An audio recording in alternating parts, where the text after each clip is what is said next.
Pleasant good morning to the people of the Virgin Islands. The Committee of the Whole of September 23rd, 2024 is hereby called to order. I want to say happy Monday to all. Good morning to all present, listening, and viewing. Today's Committee of the Whole is convened to receive testimony on 4 zoning applications and 1 minor coastal zone permit.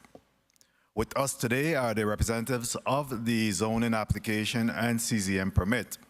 Representing the Department of Planning and Natural Resources, our Territorial Planner, Ms. Leia LaPlace-Matthew, and her team, as well as Mr. Marlon Hibbert, Director of the Division of Coastal Zone Management.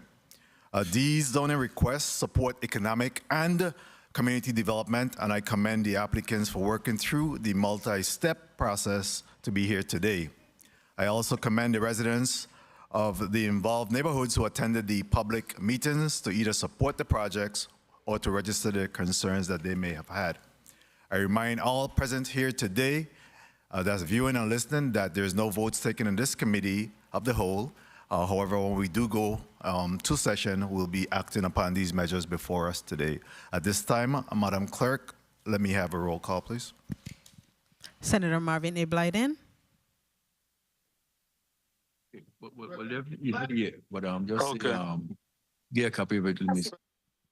No. Present. Senator Blyden, present. Senator Angel L. Bocas Jr.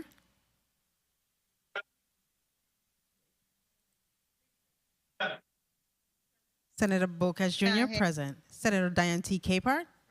Senator Capehart, present. Senator Samuel Carrion. Present. Senator Carrion, present. Senator Dwayne M. DeGraff.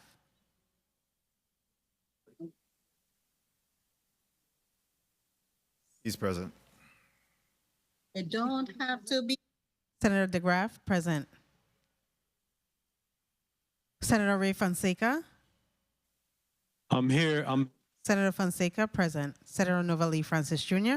I'm here. Senator Francis Jr., present. Senator Alma Francis Heiliger.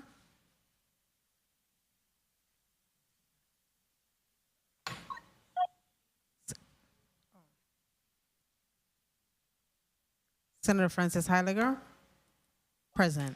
Present. Senator Donna A. Fred Gregory.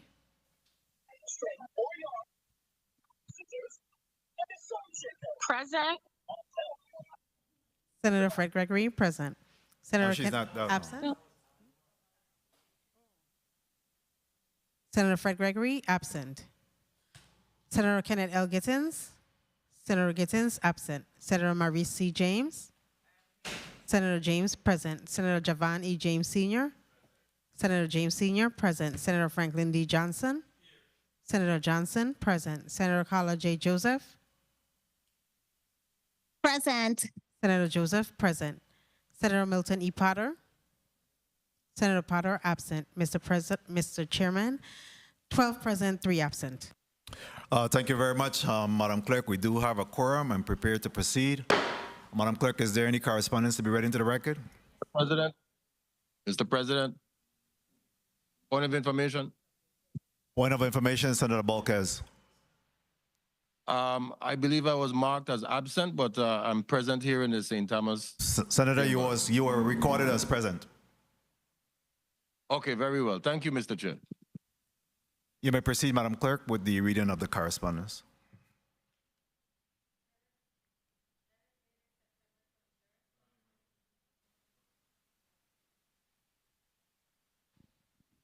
Letter dated September 23rd, 2024. Honorable Novell E. Francis Jr., Chairman. Dear Senator Francis, I hope this correspondence reaches you in the best of health and spirits. Please be advised that I will be slightly tardy for today's Committee of the Whole hearing. I note the importance of the agenda items and look forward to weighing in on the discussion upon my arrival. Sincerely, Kenneth L. Gittins, Senator. Letter dated September 23rd, 2024. The Honorable Novell E. Francis Jr., Chairman. Dear Chairman Francis Jr., due to a previously scheduled medical appointment, I will be tardy to today's scheduled Committee of the Whole meeting. I will join the meeting from the Earl B. Utley Legislative Chambers on St. Thomas upon completion of the appointment. Thank you in advance for your understanding, and I sincerely apologize for any inconvenience my tardiness may cause. Sincerely, Milton E. Potter. Letter dated September 23rd, 2024. Honorable Novell E. Francis Jr., Senate President. Dear Mr. President, I hope this message finds you well. I am writing to formally notify you of my absence from today's Committee of the Whole hearing, as I am currently engaged in the finalization of the 2025 budget bills, and unfortunately, this commitment prevents me from attending the meeting. I kindly request that all circulated documents be placed on my desk for my staff to retrieve. I wish you and all attendees a productive meeting today. Regards, Donna A. Fred Gregory, Senator, 35th Legislature of the Virgin Islands. This concludes the reading of correspondence, Mr. Chair. Thank you very much, Madam Clerk. I do think I see Senator Potter as being present in the chamber on St. Thomas. We could record him as present, and certainly we recognize Senator Gittins when he arrives. And please mark Senator Donna Fred Gregory as excused. And let me have a tally, please.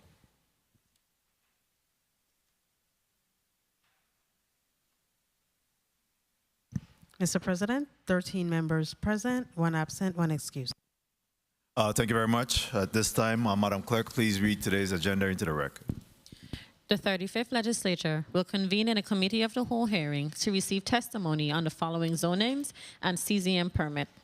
Block 1, Bill number 35-0302, an act amending official zoning map number SCZ-11 for the island of St. Croix to rezone plot number 8-E, Estate Mount Pleasant, Prince Quarter, St. Croix, Virgin Islands from R-2, residential low density, 1 and 2 family, to B-3, business scattered, and remainder plot number 8, Estate Mount Pleasant, Prince Quarter, St. Croix, Virgin Islands from R-2, residential low density 1 and 2 family, to R-3, residential medium density.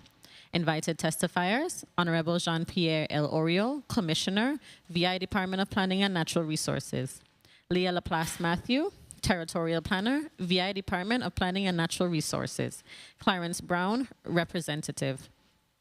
Bill number 35-0321, an act amending the official zoning map number SCZ-11 for the island of St. Croix to change the zoning designation of plot number 1068, Estate Williams Delight, Prince Quarter, St. Croix, Virgin Islands from R-2, residential low density 1 and 2 family, to R-3, residential medium density. Invited testifiers, Honorable Jean-Pierre L. Oriol, Commissioner, VI Department of Planning and Natural Resources. Leia LaPlace-Matthew, Territorial Planner, VI Department of Planning and Natural Resources. Clarence Browne, Representative. Bill number 35-0322, an act amending official zoning map number SCZ-18 for the island of St. Croix to rezone plots number 36, 37, 38, and 42 Strand Street, town of Frederiksted, St. Croix, Virgin Islands, from W-1 Waterfront-Pleasure to B-1 Business Central Business District. Invited testifiers, Honorable Jean-Pierre L. Oriol, Commissioner, VI Department of Planning and Natural Resources. Leia LaPlace-Matthew, Territorial Planner, VI Department of Planning and Natural Resources. Clarence Browne, Representative. BR number 24-1172, ratification of zoning application for plot number 8, Estate Cassava Garden for a use variance to the I-2 light industry, zoning to operate the storage, retail, and wholesale of propane. Invited testifiers, Honorable Jean-Pierre L. Oriol, Commissioner, VI Department of Planning and Natural Resources. Leia LaPlace-Matthew, Territorial Planner, VI Department of Planning and Natural Resources. Sirri Hamad, Applicant. Alicia Barnes, Representative. Block number 2.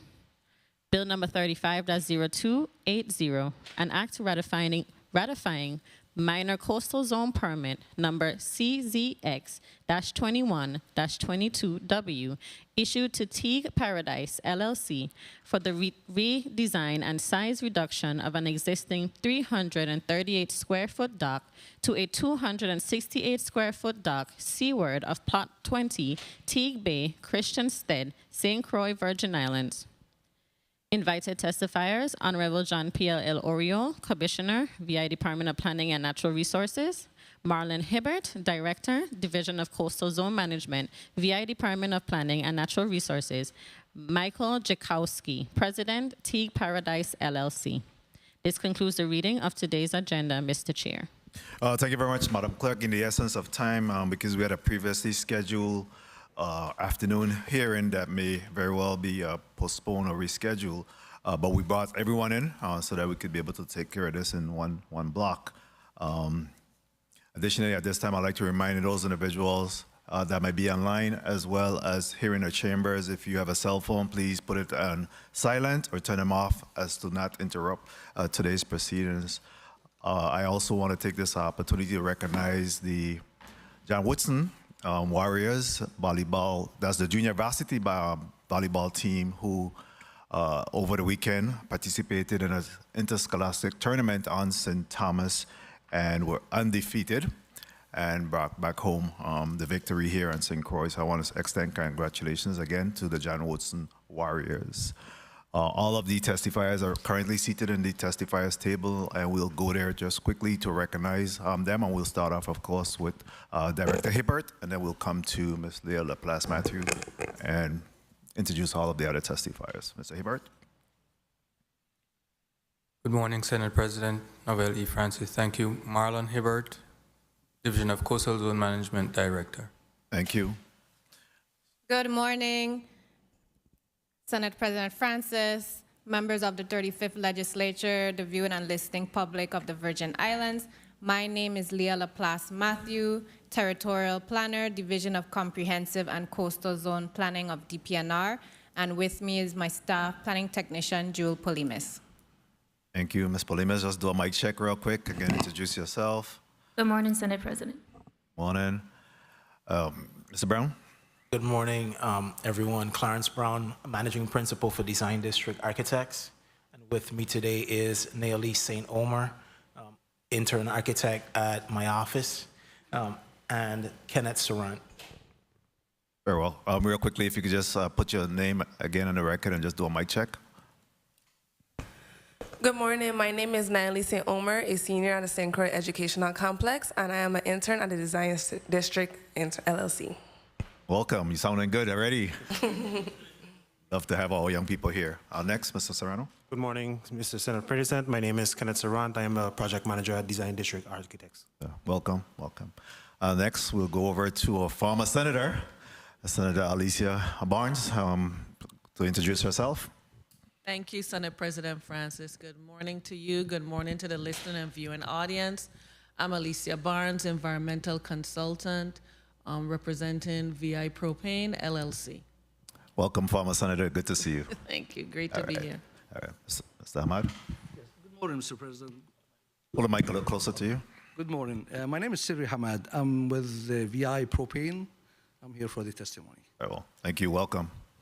Welcome all. And at this time, we'll go to, like I said, we have 5 items on today's agenda. So we'll go to you for the first one, which is bill number 35-0302. Ms. Matthews. Good morning again. Media, if you could please bring up the slides for ZAC-24-5.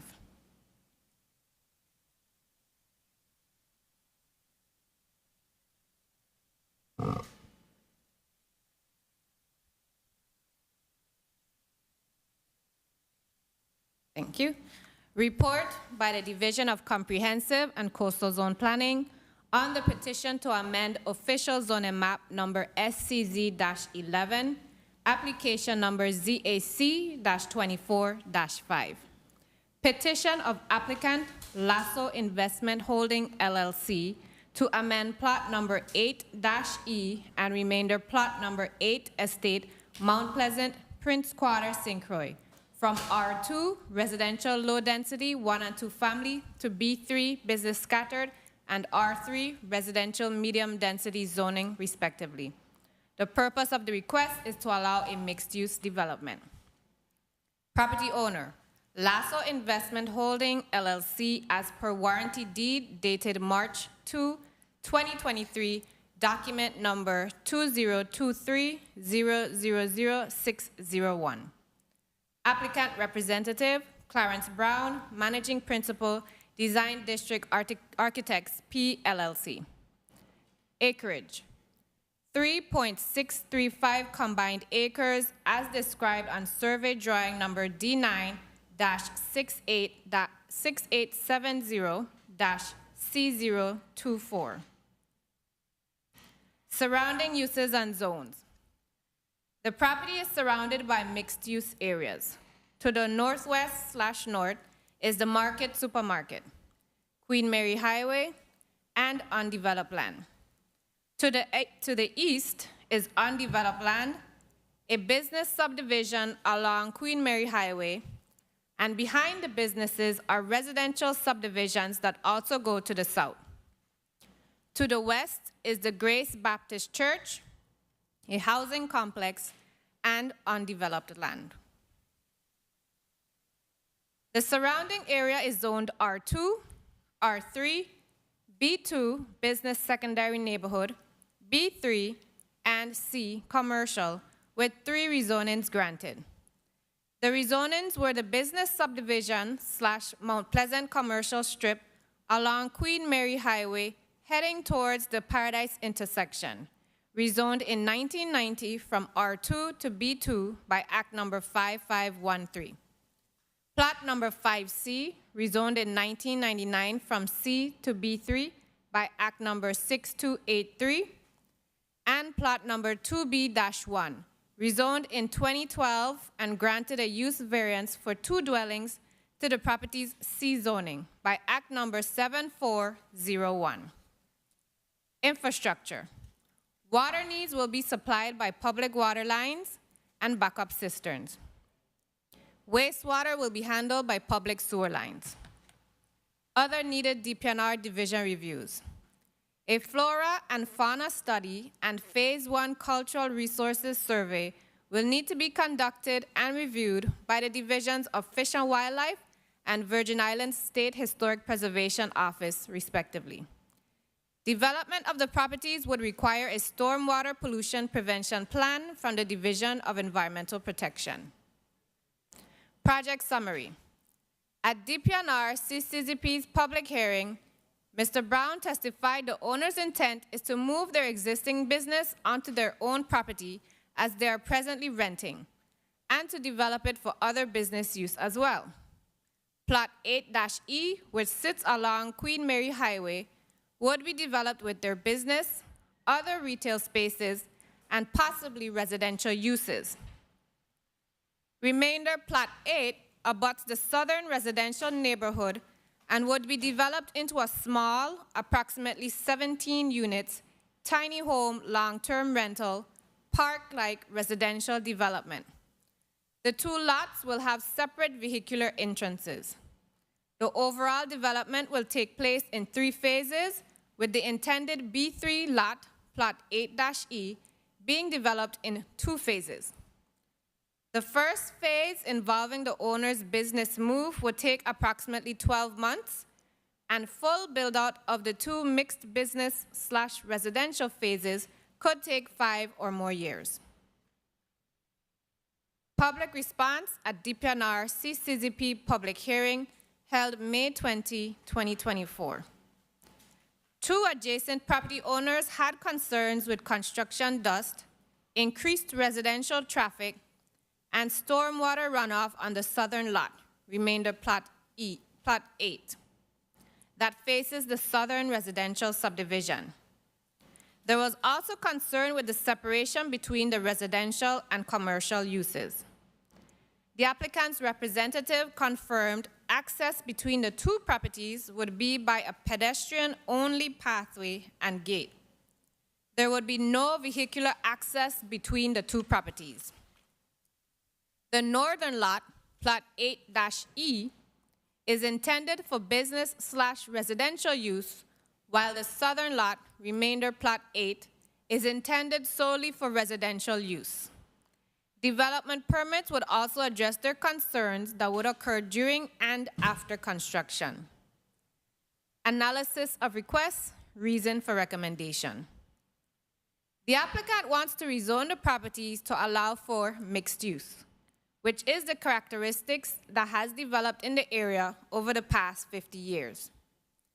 The property was subdivided in two, however, to focus the mixed use, business/residential, on the northern lot along Queen Mary Highway. To lessen the impact on the surrounding residential neighborhoods, the southern lot would be intended for residential use only under the R3 zoning. The requested B3 zone was intended for mixed use, business and residential. The requested R3 zone was intended for a larger density and more uses than the typical R1/R2 single and two family zones. Areas with access to public sewer lines, water lines, and transportation are most appropriately suited for the 80 persons per acre allowed under R3 zoning. The property's access to public water and sewer lines and location to public transportation along Queen Mary Highway, the area's mixed-use character, and ability to act as a buffer transition from mixed use to the lower density residential areas makes the request a reasonable one. Recommendation: the Department of Planning and Natural Resources recommends that plot number 8-E, Estate Mount Pleasant, Prince Quarters, St. Croix, be rezoned from R2, residential low density, 1 and 2 family, to B3, business scattered. And remainder, plot number 8, Estate Mount Pleasant, Prince Quarters, St. Croix, be rezoned from R2, residential low density, 1 and 2 family, to R3, residential medium density. Signed by Assistant Commissioner Josette J. Walker, dated June 4th, 2024. And that concludes the department's recommendation. Thank you very much, Territorial Planner, Ms. Leia LaPlace-Matthew. Next, we'll go to Mr. Clarence Browne for presentation. Dear Senate President Novel Francis Jr. and members of the 35th Legislature, my name is Natalie St. Omer. I am a senior at the St. Croix Educational Complex, future architect and intern at the Design District. I am here today testifying on behalf of Lasso Investment Holding LLC, requesting a zoning map amendment for plots remainder A and AE, Mount Pleasant, Prince Quarters, St. Croix, U.S. Virgin Islands. These two lots comprise of approximately 3.65 acres located on Queen Mary Highway, Centerline Road, in Estate Mount Pleasant. These lots are currently zoned R2, residential low density 1 and 2 family, and have for the most part been vacant. These lots are surrounded by a mix of uses including residences, offices, gas stations, and a supermarket, to name a few. These lots are currently vacant and have access to public utilities, including portable water and sewage connections. Lasso Investment Holding LLC is seeking additional flexibility to achieve their business objectives. Over time, these properties will require a broader mix of uses and density. The request, therefore, is for a zoning change from R2 to B3 for plot number 8E and a zoning change from R2 to R3 from plot number remainder A. This proposed amendment will not dispute the established character of the area and will fit seamlessly along Centerline Road. We are grateful for the opportunity to present this request for consideration and look forward for your support. Thank you very much, Ms. St. Omar. Excellent job. Thank you. Thank you. That concludes the presentation of that particular. So we could move on to the next one, which will be Bill number 35-0321, an act amending official zoning map number SCZ-11 for the island of St. Croix to change the zoning designation of plot number 1068, Estate Williams Delight, Prince Quarter, St. Croix, Virgin Islands, from R2, residential low density, 1 and 2 family, to R3, residential medium density. Ms. LaPlace-Matthew, you're recognized for testimony on that bill. Thank you. Media slides for ZAC-24-3, please.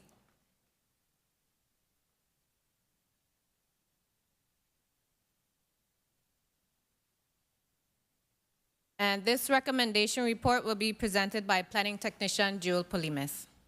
Polimis. Report by the Division of Comprehensive and Coastal Zone Planning on the petition to amend official zoning map number SCZ-11, application number ZAC-24-3.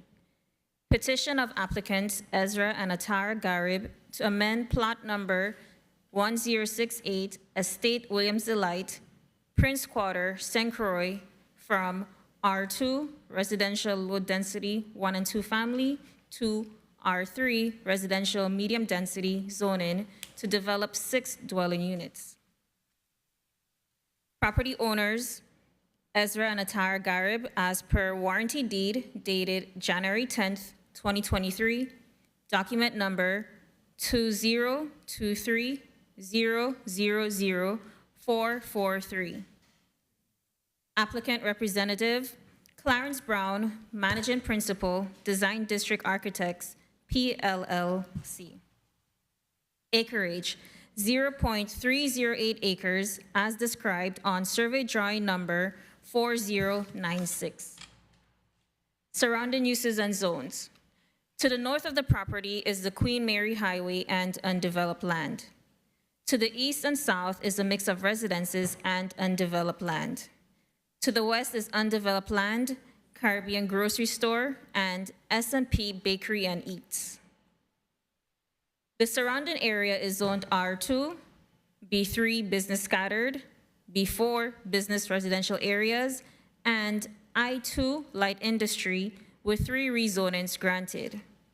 The rezonings were the western portion comprising the Williams Delight commercial strip along Queen Mary Highway, rezoned in 1975 from R2 to B4 by Act number 3753.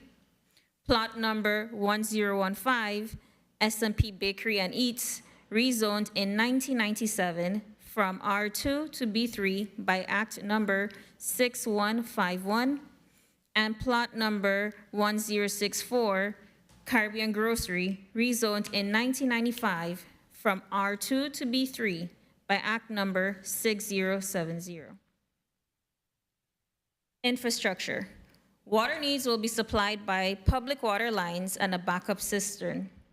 Wastewater will be handled by public sewer lines. Other needed DPNR division reviews? None. Project summary. At DPNR CCCP's public hearing, Mr. Browne testified that the applicants are seeking to develop 6 apartments in response to the housing need in the area. The development will consist of 2 two-story buildings, each having 2 one-bedroom and 1 two-bedroom apartments available for long-term rental. Access would be from 8th Avenue of Williams Delight and may take 1 to 2 phases to complete over a 12 to 16-month timeline. The applicant's goal is to not go beyond the R2 zone's development provisions. Public response at DPNR CCCP's public hearing held May 20th, 2024. There was no opposition or concerns expressed with the proposal. There were no post-hearing comments received. The Williams Delight Homeowners Association was contacted and advised of the application. However, they informed Mr. Browne they had no objection nor support for the proposal. Analysis of request and reason for recommendation. The property's current R2 zoning allows for the parcel as a matter of right to be developed with a maximum of 2 dwelling units, counted by the number of kitchens, once they comply with Section 229 of the zoning code. Section 229 R2 zone development provisions for minimum lot area is 10,000 square feet. 1068 Williams Delight by right development is 0.308 acres or 13,416 and 0.48 square feet. Section 229R2 zone development provisions for minimum lot width area is 75 feet. 1068 Williams Delight by right development is 75 feet wide. Section 229R2 zone development provisions for maximum lot occupancy is 30%.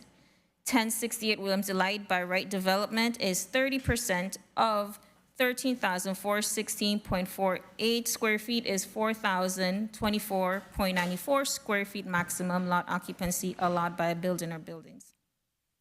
Section 229R2 zone development provisions for minimum front side and rear yards in feet is 15, 10, and 10 respectively. 1068 Williams Delight by right development, proposed plans would comply with minimums of 15, 10, and 10 respectively. Section 229R2 zone development provisions for maximum height limit is 2 stories. 1068 Williams Delight by right development, proposed plans would comply with maximum of 2 stories. At 0.308 acres, the property has no other development options available to increase density other than rezoning.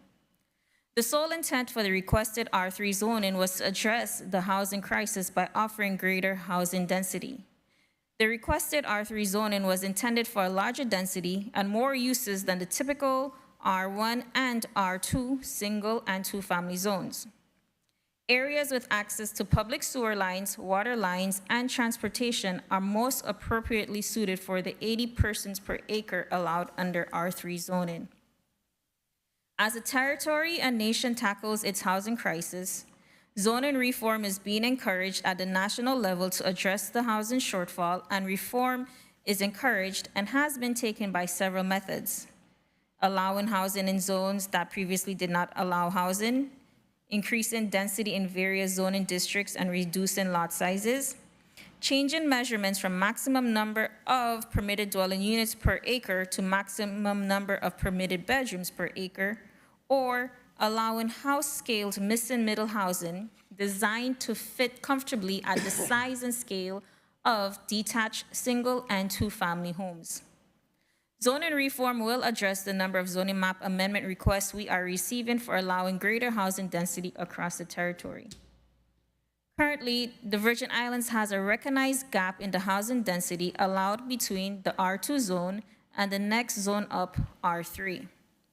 Nationwide, this gap for the coined term missing middle housing is those often overlooked triplexes, fourplexes, sixplexes, townhouses, and live and work units.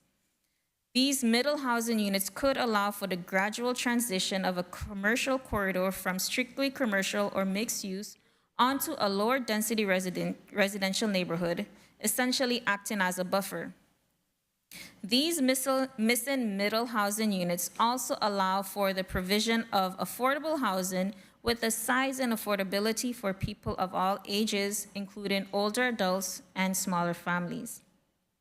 In analyzing the applicant's request, the department considered the area's number of zoning map amendments, the property's access to public water and sewer lines, and location to public transportation along Queen Mary Highway, the area's mixed-use character and ability to act as a buffer transition from mixed-use to lower-density residential, and the proposal's intent to be a house-scaled. The 2 small buildings would have a lot coverage not exceeding the 4,000 square foot allowed by right. The department finds this rezoning request reasonable. Recommendation: the Department of Planning and Natural Resources recommends that plot number 1068, Estate Williams Delight, Prince Quarter, St. Croix, be rezoned from R2, residential low density, 1 and 2 family, to R3, residential medium density. Signed by Assistant Commissioner Josette J. Walker, dated June 4th, 2024. And this concludes the department's recommendation. Thank you very much, Technician Polimis. Next, we'll go to Mr. Clarence Browne for presentation. Mr. Serrano, check. Media, please put on the mic for Mr. Serrano on the opposite end. Dear Senate President Novell Francis Jr. and members of the 35th Legislature, on behalf of Mr. and Mrs. Garib, we are requesting a zoning map amendment for plot 1068, Estate Williams Delight, Prince Quarter, St. Croix, U.S. Virgin Islands. This lot comprises approximately 0.308 acres sandwiched between Queen Mary Highway and 8th Avenue East in the Williams Delight neighborhood. The lot is currently zoned R2, residential low density 1 and 2 family, and is currently vacant. The lot is surrounded by a mix of uses, including residences, a church school, shopping mall, and supermarket, to name a few. The lot is currently unoccupied and has the available public utilities, including potable water and sewage connection. The owners are seeking additional flexibility to provide cost-effective residential units to the community. The intent is to provide 4 to 6 small units with easy access to public transportation. Being limited to 2 units by the current R2 zone, the request is for a zoning change from R2 to R3. This proposed amendment will not disrupt the established character of the area, as the design acknowledges the building requirements of the existing zone. We are grateful for the opportunity to present this request for consideration and look forward to your support. Thank you very much, Mr. Serrano. And next we'll go on. There's any other information on that bit? Okay. Next we'll go on. And of course, at some point we'll be expecting some of additional details on these various requests. I'm sure under questioning will need to be provided with some additional details. But at this time we'll go to bill number 35-0322, which is an act amending official zoning map SCZ-18 for the island of St. Croix to rezone plots number 36, 37, 38, and 42 Strand Street, Town of Frederiksted, St. Croix, Virgin Islands, from W1 Waterfront-Pleasure to B1 Business Central Business District. At this time, Ms. Leia LaPlace-Matthew, you're recognized for presentation of that bill. Thank you. Media, slides for application ZAC-24-4, please.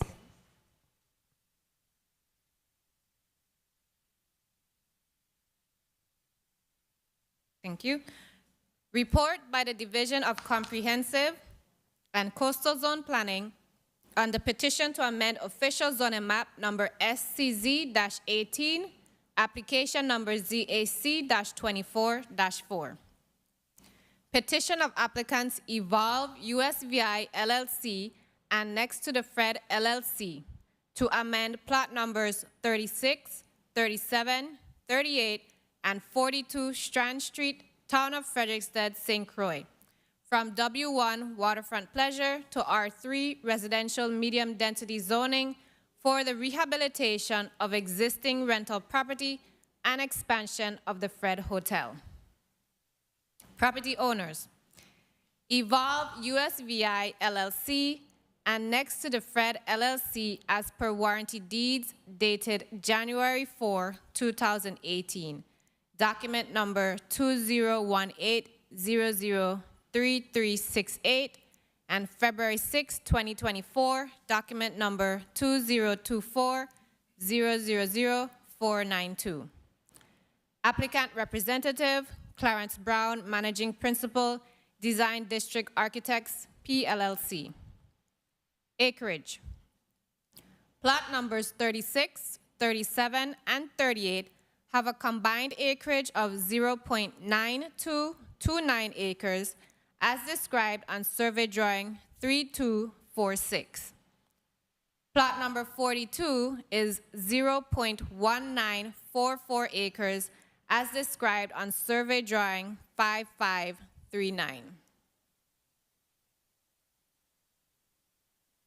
Surrounding uses and zones.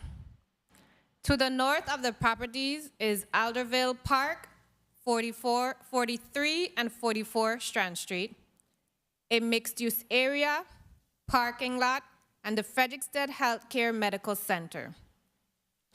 To the east are residences and the Athalie McFarlane Peterson Public Library. To the south is the Frederiksted Fish Market and the Marley Homes. To the west is the Caribbean Sea. The surrounding area is zoned W1, P public, R3, R4 residential medium density, and B3 business scattered, with 4 rezonings granted. The rezonings were plot numbers 39, 40A, 40B, 41A, and 41B, the existing Fred Hotel, rezoned in 1989 and 2016 from W1 to R3 by Act numbers 5430 and 7944. Plot number 28B, rezoned in 1977 from R4 to W1 by Act number 3966. And plot number 30B, rezoned in 1997 from P to B3 by Act number 6151. Infrastructure. Water needs are supplied by the public water line. Wastewater is handled by the public sewer line. Other needed DPNR division reviews. The applicants are in continuous communication with the Historic Preservation Commission, HPC, and will need to comply with their requirements. The property will need to undergo the Coastal Zone Management, CZM, Tier 1 permitting process for any future permitting needs. Project summary. At DPNR CCZP's public hearing, Mr. Browne testified that the property owners are seeking the R3 zone for the purpose of sharing the same zoning as the original hotel plots, as well as adding 34 additional guest rooms to the Fred Hotel. Currently, the hotel has 20 guest rooms. The existing structures on the properties are mixed use with office spaces, restaurants/bars, gift shop, and the hotel. There are 12 existing parking spaces on plots 36 to 38 that will be maintained, with an additional 24 parking spaces to be provided on a nearby lot about 200 feet away. The properties are seeking additional nearby lots for provision of required parking. The plan is to maintain the existing buildings on plots 36 to 38, repurposing and redistributing the space inside to develop guest rooms, as well as add 2 new buildings. This would result in 24 guest rooms. On plot 42, a new building with 10 guest rooms would be developed. Construction is proposed to commence in late 2024 and take about 18 months to complete. Public response at DPNR CCZP public hearing held May 20, 2024. There were concerns and questions expressed by 3 adjacent property owners summarized below. No post-hearing comments were received. 1, the R3 zone would allow for no setbacks. 2, development in the towns is restricted due to being in a historic district. 3, security for the proposed parking lot that would be over 200 feet away. 4, beach access and whether there would be a change to it. 5, the conceptual plan and ability to change after rezonings are granted. 6, possible zoning violations that could set precedents for future undesirable developments affecting property values. 7, community opposition to proposal that could result in diminished property values. Property value may be impacted by zoning, but it is on a case-by-case basis and is based on the activities occurring on surrounding properties. 8, parking. The property owners are seeking additional nearby lots for provision of required parking.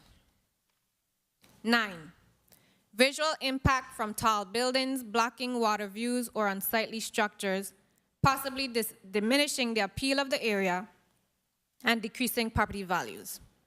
The historic district is limited to 3-story buildings. The development's new buildings are proposed to be 2 stories. 10, quality of life impacts. Development could lead to overcrowding, loss of green space, or increased crime rates. It could lower residents' quality of life and subsequently decrease property values. The development of the Fred has revitalized a formerly underutilized site and could provide the encouragement needed for others to revitalize surrounding properties. 11, diminished property value due to blocked views and airstream, increased traffic, noise, or change in neighborhood character, environmental impact leading to pollution, habitat destruction, or natural resource depletion. The properties are already developed lots. 12, infrastructure strain. Development could strain existing infrastructure like roads and utilities beyond capacity, leading to decreased property values due to inconvenience and decreased services. 13, historical impact. Development could threaten historical sites or cultural heritage in the area. It could detract from the region's charm and history, lowering property values. 14, flood risk. Developing in flood-prone areas could increase the risks of property damage and higher insurance premiums, also leading to diminished property values. Additional permitting oversight will be required due to the property's location within the historic district and the coastal zone, Tier 1. Analysis of requests, reason for recommendation.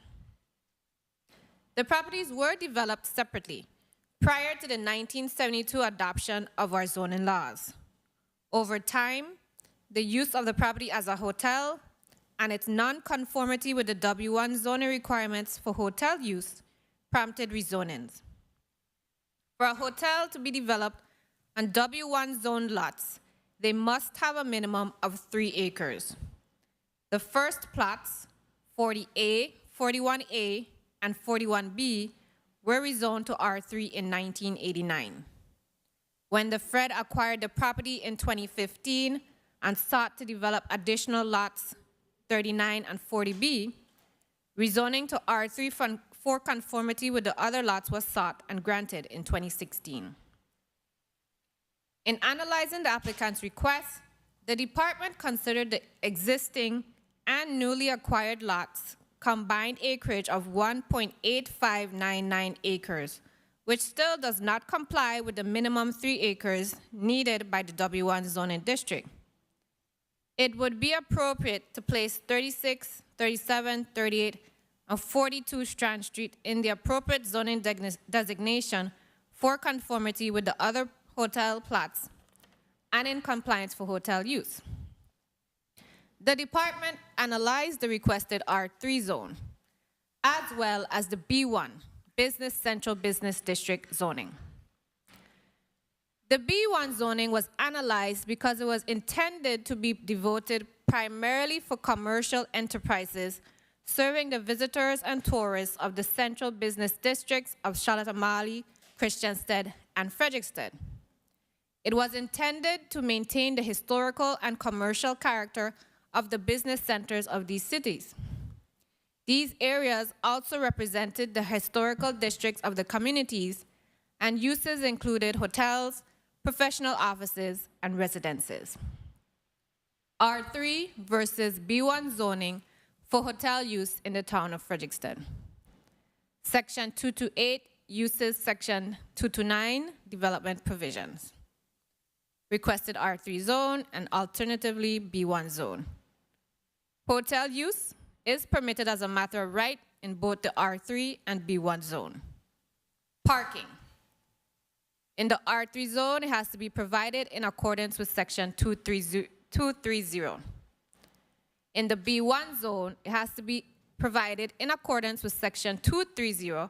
However, HPC, the Historic Preservation Commission, may grant waivers. Maximum density. The R3 zone is 80 persons per acre. The B1 zone is 160 persons per acre. Maximum lot occupancy. The R3 zone is 30%.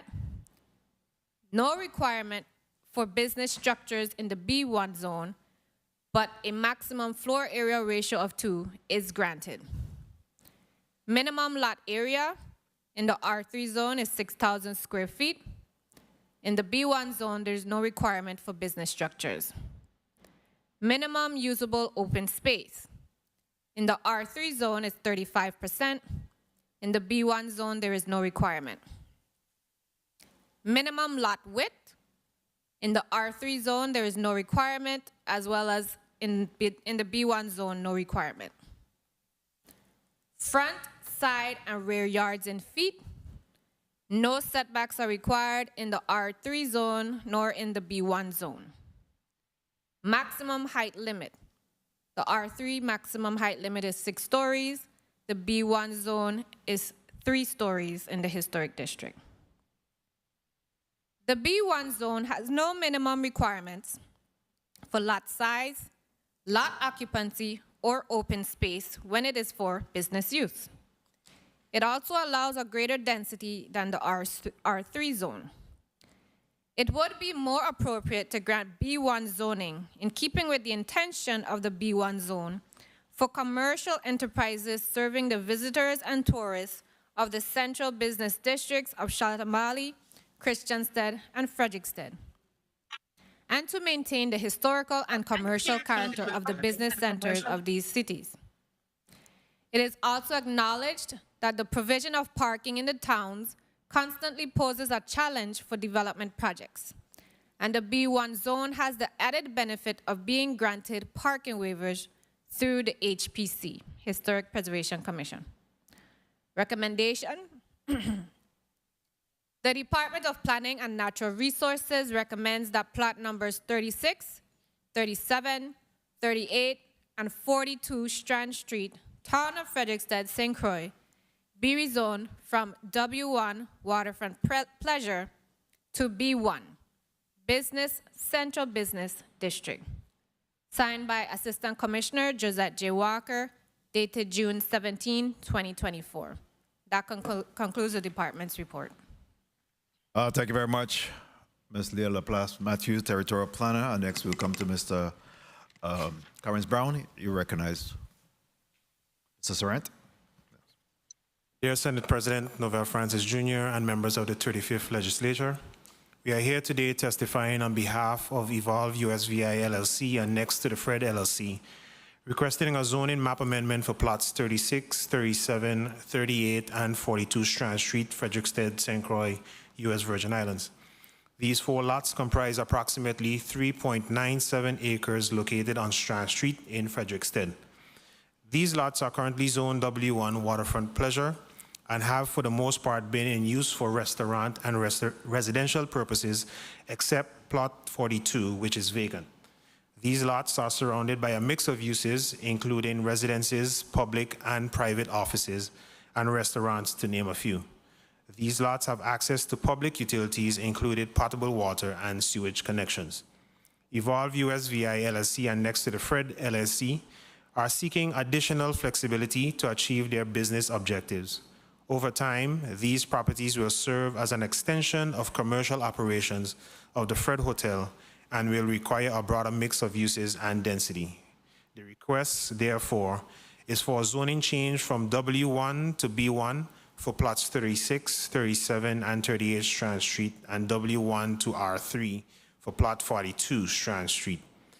This proposed amendment will not disrupt the established character of the area and will add much sought after vitality to this part of Frederiksted. Additionally, this project is under the jurisdiction of the State Historic Preservation Office and subject to review by the Historic Preservation Committee, which provide additional checks and balances on impact to the surrounding neighborhood. We are grateful for the opportunity to present this request for further consideration and look forward to your support. Thank you very much, Mr. Sirri. Any other testimony on this measure? That's no?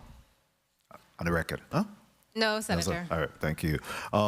So let's go on to the next measure before us, which is BR 24-1172, ratification of zoning application, plot number 8, Estate Cassava Garden for the use of a variance to the I-2 light industry zoning to operate the storage, retail, and wholesale of propane. And this measure will be performed later on today, but at this time we do have testifiers, and we'll recognize you, Ms. Leia LaPlace-Matthew, for your testimony on this measure. Thank you. Media slideshow for ZAC-24-6, please.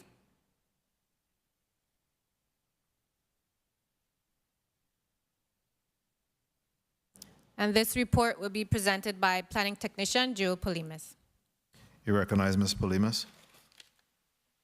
Report by the Division of Comprehensive and Coastal Zone Planning on the petition to amend official zoning map number SCZ-12, application number ZAC-24-6. Petition of applicant, Virgin Islands Propane LLC, to amend plot number 8, Estate Cassava Garden, Queen Quarter, St. Croix, with a use variance to the I-2 light industry zoning to operate the storage, retail, and wholesale of propane. Property owner, Government of the Virgin Islands as per title and encumbrance certificate dated April 16, 2024. Applicant representatives, Alicia Barnes, consultant and representatives of the applicant and lessee, Sirri, Hamad, and Atta Misbah. Acreage, 1.00 acres as described on survey drawing number A9-162-C024. Surrounding uses and zones. To the north is the Hess and Hope Road and a mixed commercial and industrial area. To the east and west is mixed commercial and industrial, and to the south is undeveloped land. The surrounding area is zoned I-1 heavy industry and I-2 light industry with one rezoning granted. This rezoning was granted in 1976 for plot numbers 2 to 5, Estate Cassava Garden, and 3, 3A, 9, 10, and 18 to 20, Estate Pearl, from I-2 to I-1 by Act number 3784. Infrastructure. Water needs will be supplied by public water lines and wastewater handled by public sewer lines. Other DPNR division reviews. A flora and fauna study and Phase 1 cultural resources survey will need to be conducted and reviewed by the Divisions of Fish and Wildlife and Virgin Islands State Historic Preservation Office, respectively. The property will need to undergo the Coastal Zone Management, CZM, Tier 1 permitting process for future permitting, which includes permit review by the Division of Environmental Protection. Section 1.03 of the lease agreement specifies plot number 8 Estate Cassava Garden is subject to a retained easement between Hovensa LLC, its successors and assignees, and the Government of the Virgin Islands. The retained easement runs throughout the premises. Hovensa LLC, its successors and assignees, reserves the right of access to the premises for the purposes of utilizing the air sparging system in Estate Pearl, utilizing the existing monitoring wells throughout the premises, and installing any additional monitoring and/or recovery wells or remediation systems as may be required by the United States Environmental Protection Agency. The lessee, Virgin Islands Propane LLC, is required to comply with all applicable provisions of the retained easement. An existing monitoring well, number 621, is located within plot number 8 Estate Cassava Garden, and the Hovensa Environmental Response Trust routinely accesses well 621 to comply with the requirements of the Resource Conservation and Recovery Act, or RCRA, hazardous waste permit number VID 980536080. On the screen is a diagram of the well's location and flagged photo. It is approximately 24 feet in from the road. Project summary. At DPNR CCCP's public hearing, Ms. Alicia Barnes testified that the request is to operate the retail, storage, and wholesale of propane to commercial and residential customers. She stated the location is ideal and compatible with the mix of commercial and industrial activities that currently exist in that area. The development of the site is expected to commence in the first quarter of 2025 and is estimated to take 6 to 12 months.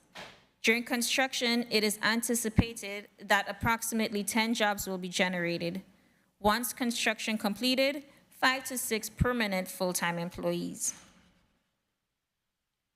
Public response at DPNR CCZP public hearing held May 22, 2024.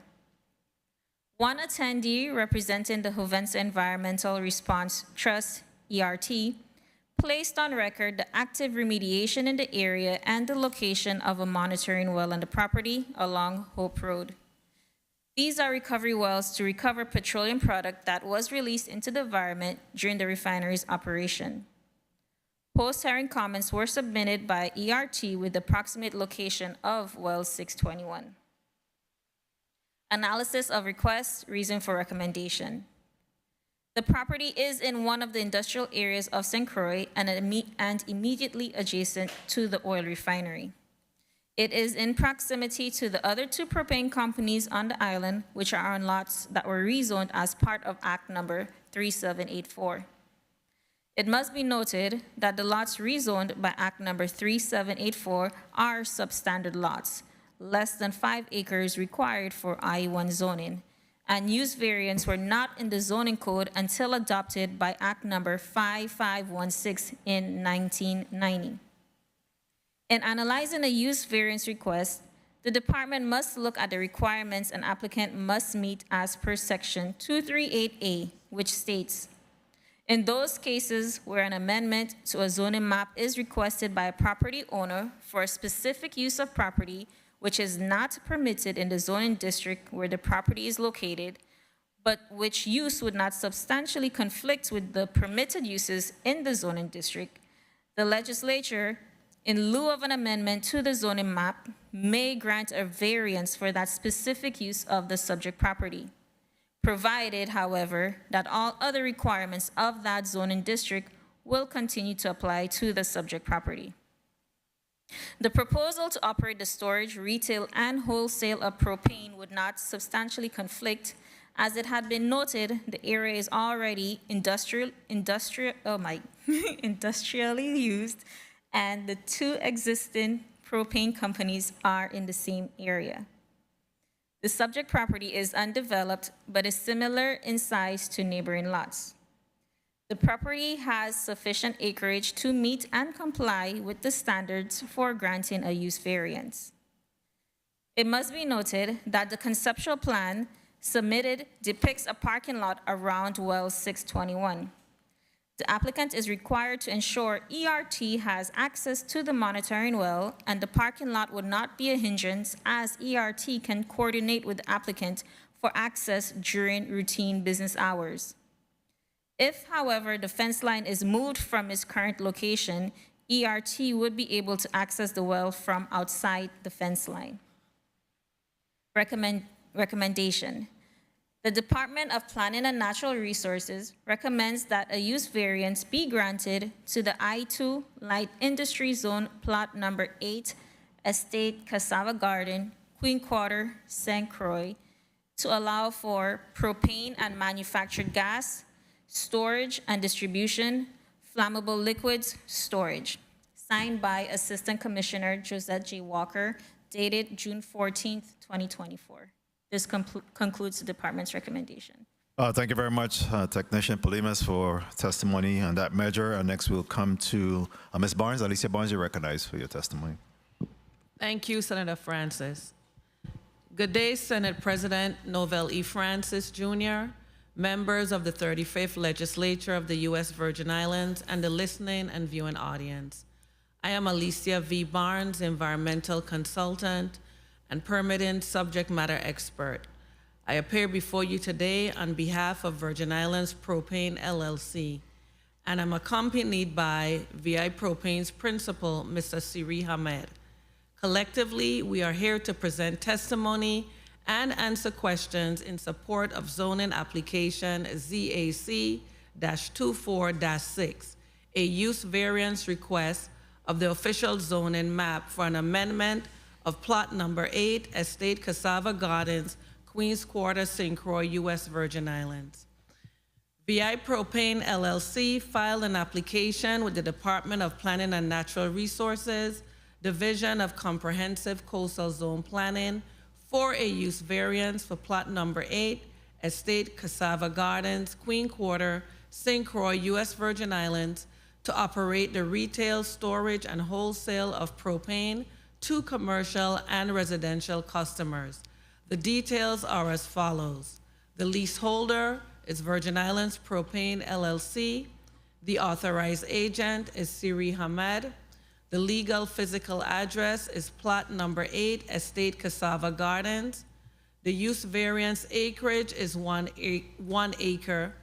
The current zone is I2, light industry, and the requested variance is specifically to operate the retail, storage, and wholesale of propane on a 1 acre lot. Specifically, the use variance request is to operate the retail, storage, and wholesale of propane to commercial and residential customers in an I2 light industry zoning district on a 1 acre plot. Virgin Islands Propane LLC is a successful Virgin Islands company that has operated in the territory. The principals of Virgin Islands Propane LLC are Sirri Hamad and Atta Misbeh. Both Mr. Hamad and Mr. Misbeh are well-known local businessmen who are actively contributing members of the St. Croix community. Their combined business ventures have invested heavily in the territory and contributes thousands of dollars to charitable causes. Plot number 8, Estate Cassava Gardens, present an ideal location to operate a propane, retail, and wholesale facility. Moreover, the proposed operation is compatible to surrounding activities. The introduction of Virgin Islands Propane LLC in the St. Croix market will drive competition in the local propane, retail, and wholesale markets, which is a benefit to consumers. The timeline for the project is 12 months from the approval of the subject use variance request and the acquisition of all permits. Considering the aforementioned, Virgin Islands Propane LLC requests your ratification of zoning application ZAC-24-6 for a use variance to operate the retail, storage, and wholesale of propane to commercial and residential customers in an I2 light industry zoning district on a 1 acre plot. Thank you for this opportunity to present, and we are available to answer any questions that you may have at the appropriate time. Thank you, Senator. Thank you very much, Ms. Barnes, for a testimony and that measure. Any other?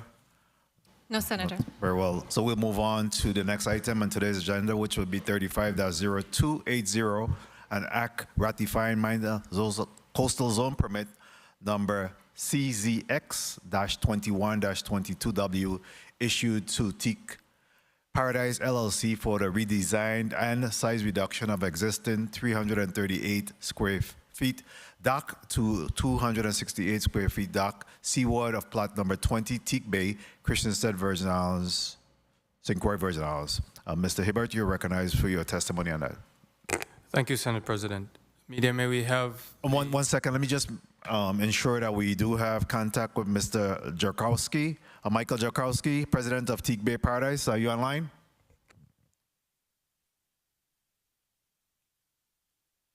Yes, sir, I am here. Very well. All right, stand by. You'll be next. Thank you. Director Hibbert. Thank you, Senate President.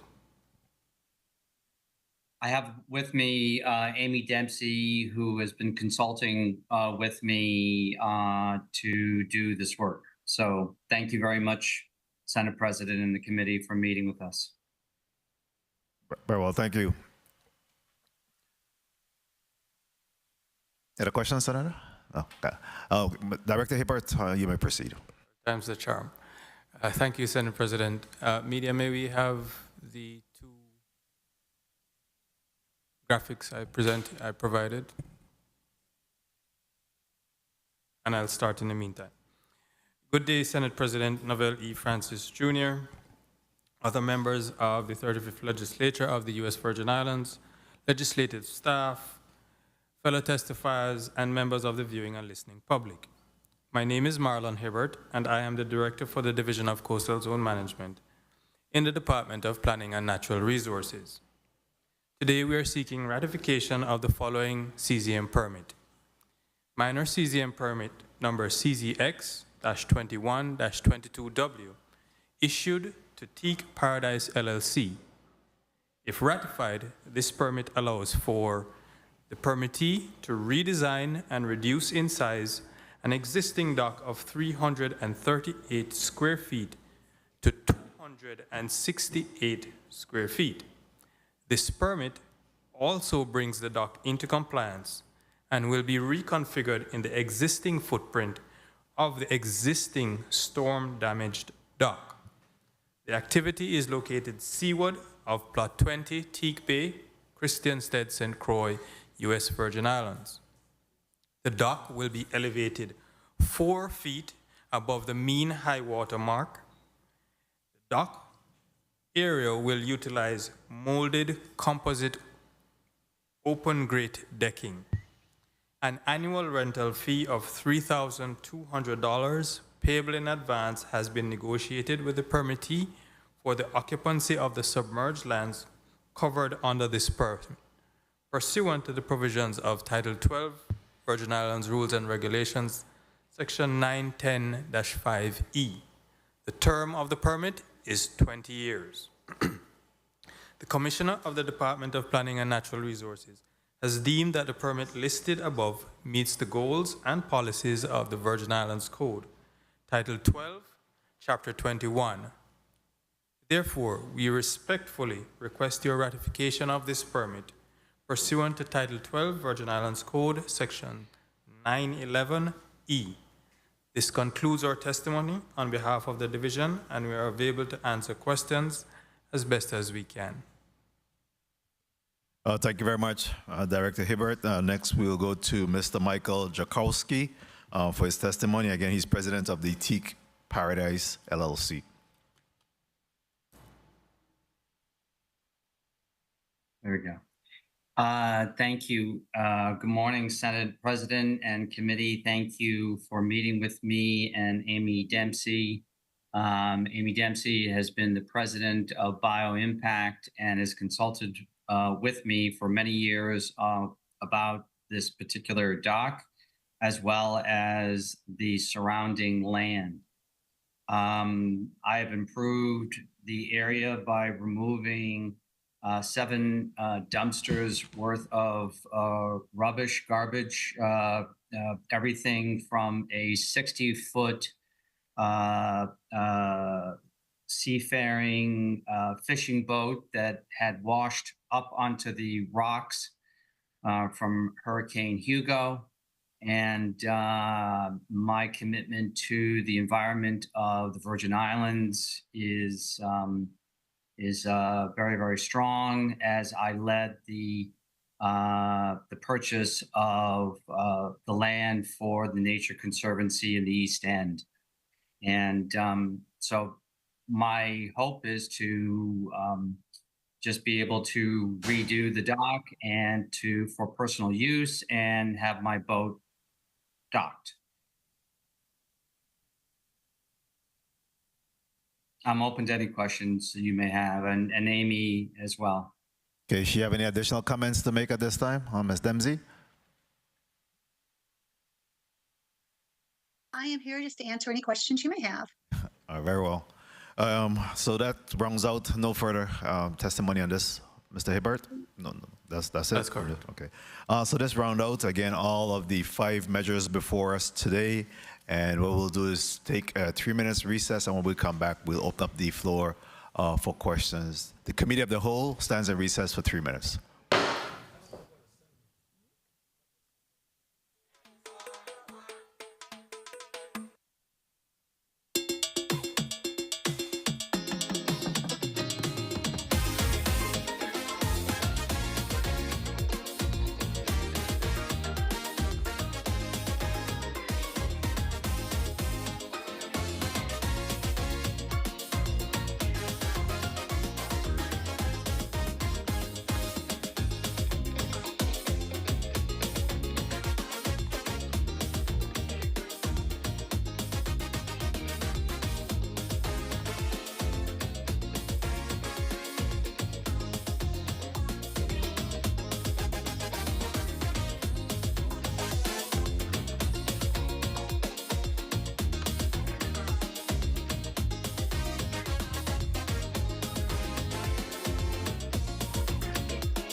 And we're out of recess. Again, we're in the committee of the whole today, where we have just heard from all of the testifiers with the 5 measures before us today in regards to requests for some zoning amendment as well as a coastal zoning management requests. At this time, I'll open up the floor for questions to my colleagues. We'll start off with 6 minutes. And before I proceed to the first senator, which will be Senator Alma Francis Heidegger, I wanted to ask you, Ms. Leia LaPlace-Matthew, in regards to the comprehensive land and water use plan, which I know you're going to talk about a little bit later on when we conclude today, but would you say that the land and water use plan is sensitive to affordable housing development moving forward? Yes, Senator, that was one of the themes that came out of the town halls that the people of the Virgin Islands stated was of great importance to them. So it is one of, high priority area.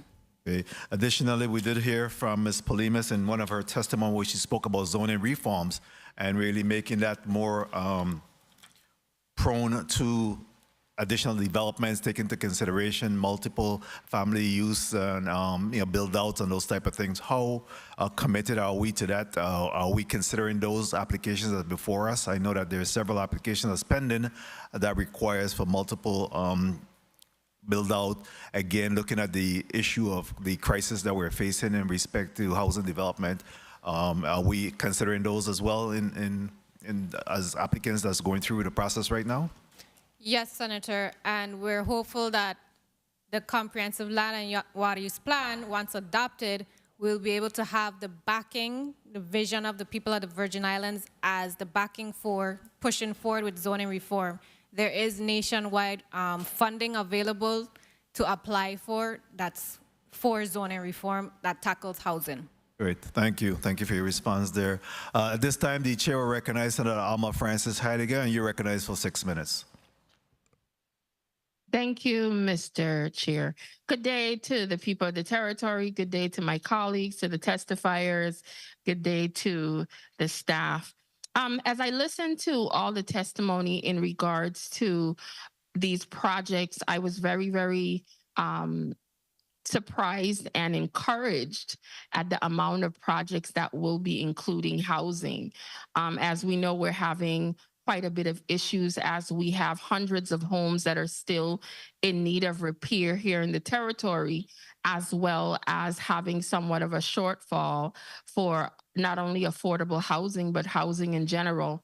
So for the most part, for the projects, I am definitely in support of them if they could bring about some solution and or resolution to the housing crisis and issue that we do have here in this territory. I wanted to ask a little bit in regards to 35-0322. That one had to do with the rezoning from W1 to B1. And it said, I think it was an additional 34 units to be added on to the hotel, et cetera, as well as parking and a couple of things. When you said you were adding an additional 24 parking spaces to the 12 that already exist. Do you think overall that is adequate for the hotel and safety in regards to one of the things that someone brought up, as the parking is going to be about 200 feet away from the location? How is that aspect going to be worked out?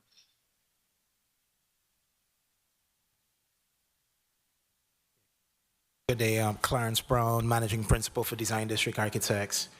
Parking for this particular site is kind of the challenge that we have, and one of the reasons we ended up requesting the B1 change. This is something that we're working through currently with Historic Preservation Commission and with the Office of Planning. We're kind of utilizing a provision in the code that allows for satellite parking. And there's a lot that's being contemplated that may actually fulfill the requirements of satellite parking, which is a distance requirement. This is something that we have to manage, right? The security and the distance from the hotel is is something that's operational and something that we need to stay on top of and develop a strong program for ensuring the security of the guests. That's why that aspect of this particular bill I zoned in on, because I'm thinking tourist, I'm thinking 200 feet distance from the hotel, I'm thinking security, and it was very much a concern for me. Outside of you staying on top of it, have you identified a location that you will be able to utilize? Because I know you said the space is about 200 feet away. Is it already purchased, leased? Is it under your control, or it's something you're trying to work out? Yes, the parcel is under our control. And just to go back to the issue of safety in general, you know, town, we always want to encourage walking around the town regardless. And so I think the general nature of town is that people are walking around the town, including our guests. And so I think the safety there is beyond just our guests, is making sure that the town of Frederiksted is something that we have good safety for everyone, you know, kind of going around, because these same guests, they're going to be walking to breakfast or to a shop nearby. And so we just want to stay on top of that. Yeah. All righty. Thank you so much for that. As it relates to the storage, retail, and wholesale of propane, DPNR, could you share with me again in regards to how the topography and how that particular area is? Because, you know, with me, sometimes I'm very funny about shifting things and putting industrial things in certain areas. Share with me again what the surrounding area for that particular parcel is. I think it's BR 241172 in regards to number 8 Estate Cassava Garden. Yes, Senator LaPlace-Matthew. The property is surrounded by the refinery and other industrial uses. It's a flat area of land, so there's no hill or anything. Okay, excellent. So I'm okay with that. And the representative, Ms. Barnes, in regards to the propane aspect of it, what are some of the safety aspects you guys plan on making sure? Because I'm always leery when I hear propane and certain things that potentially could be of a explosive nature. So share with me a little bit from a safety aspect. Thank you for the question, Senator.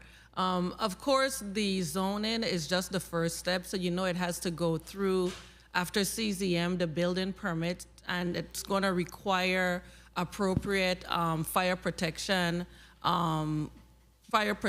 mechanisms in place. That's going to be a standard component of the building permit requirement. And of course, the plans, the building permits have to be approved by the fire marshal as well. So all of the necessary industry components will have to be built in the building permit application, in the specs, and reviewed by the Division of Building Permits prior to approval.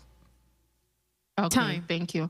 I know my time has been called, so thank you, Mr. Chair. I am very much in support of these projects. Anything that could assist our sister island of St. Croix with economic development, especially dealing with our housing as well, is definitely a plus. Thank you, Mr. Chair. Thank you very much, Senator Francis Heiliger. Before we go to the next senator, I wanted to ask you, Mr. Browne, I know that just recently we also had done some work with the Freds in regards to other zoning requests that were made, and that was in particular to plots 50, 51, and 52 Hospital Street. Have we been able to see any further movements, any developments on that particular request? Yeah, so we recently, actually, last Thursday, we were able to get our historic preservation approvals for that site. So that's moving its way along. We're heading for building permits now. There was some time delay on getting that approval, or everything just seems to, well, is flowing according to the process? No, that went really well. It's on track. Second? It's on track. That went well. Yes. Very well. Thank you. At this time, the chair will recognize Senator Johnson. You're recognized for your 6 minutes. Franklin Johnson. Good morning. Good morning. Thank you very much, Mr. Chair. Good morning to my colleagues. Good morning to the testifiers. Good morning to the viewing and listening audience. I want to really start off by applauding you, Mr. Browne. Really do. Because you're young, you bring a next set of young folks inside here, and it's promising to see this. Because sometimes we said, what are our young people doing?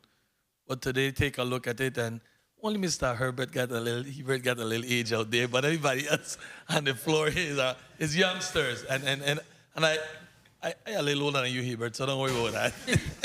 But it's really applauding. It's a fresh breath here, and many days I say, man, there's no hope, but there is. And what I see here today is a lot. And I really want to applaud you and commend you for bringing on these young folks with you. You bring a young student that's in school and still coming in this direction, because we're going to need that.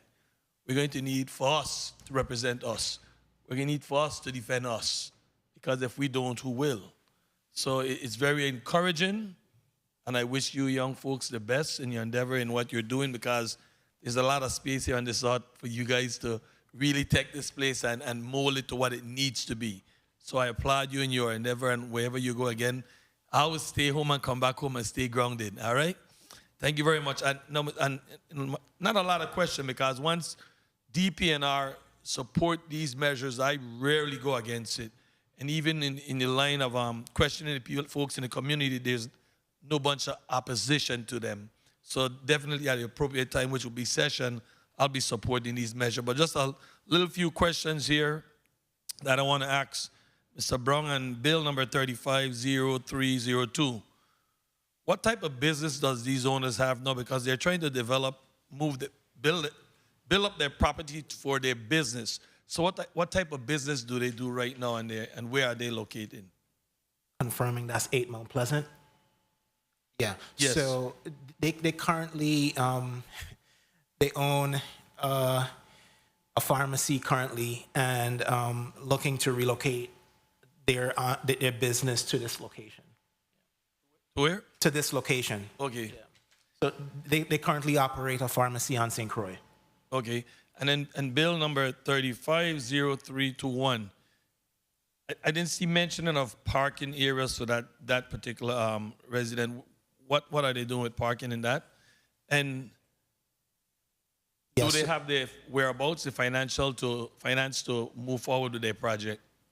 Yeah, so on the site plan, we show 6 parking spots, which complies with the off-street requirements, zoning requirements. So we achieve the required parking for that development.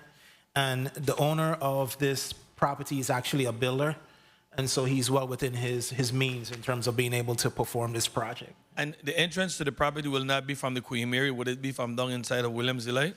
From Williams Delight, that's correct. Because I saw that they had put up a lot of blockage from allowing access on the road, especially on that side, because the traffic light that comes up very close nearby.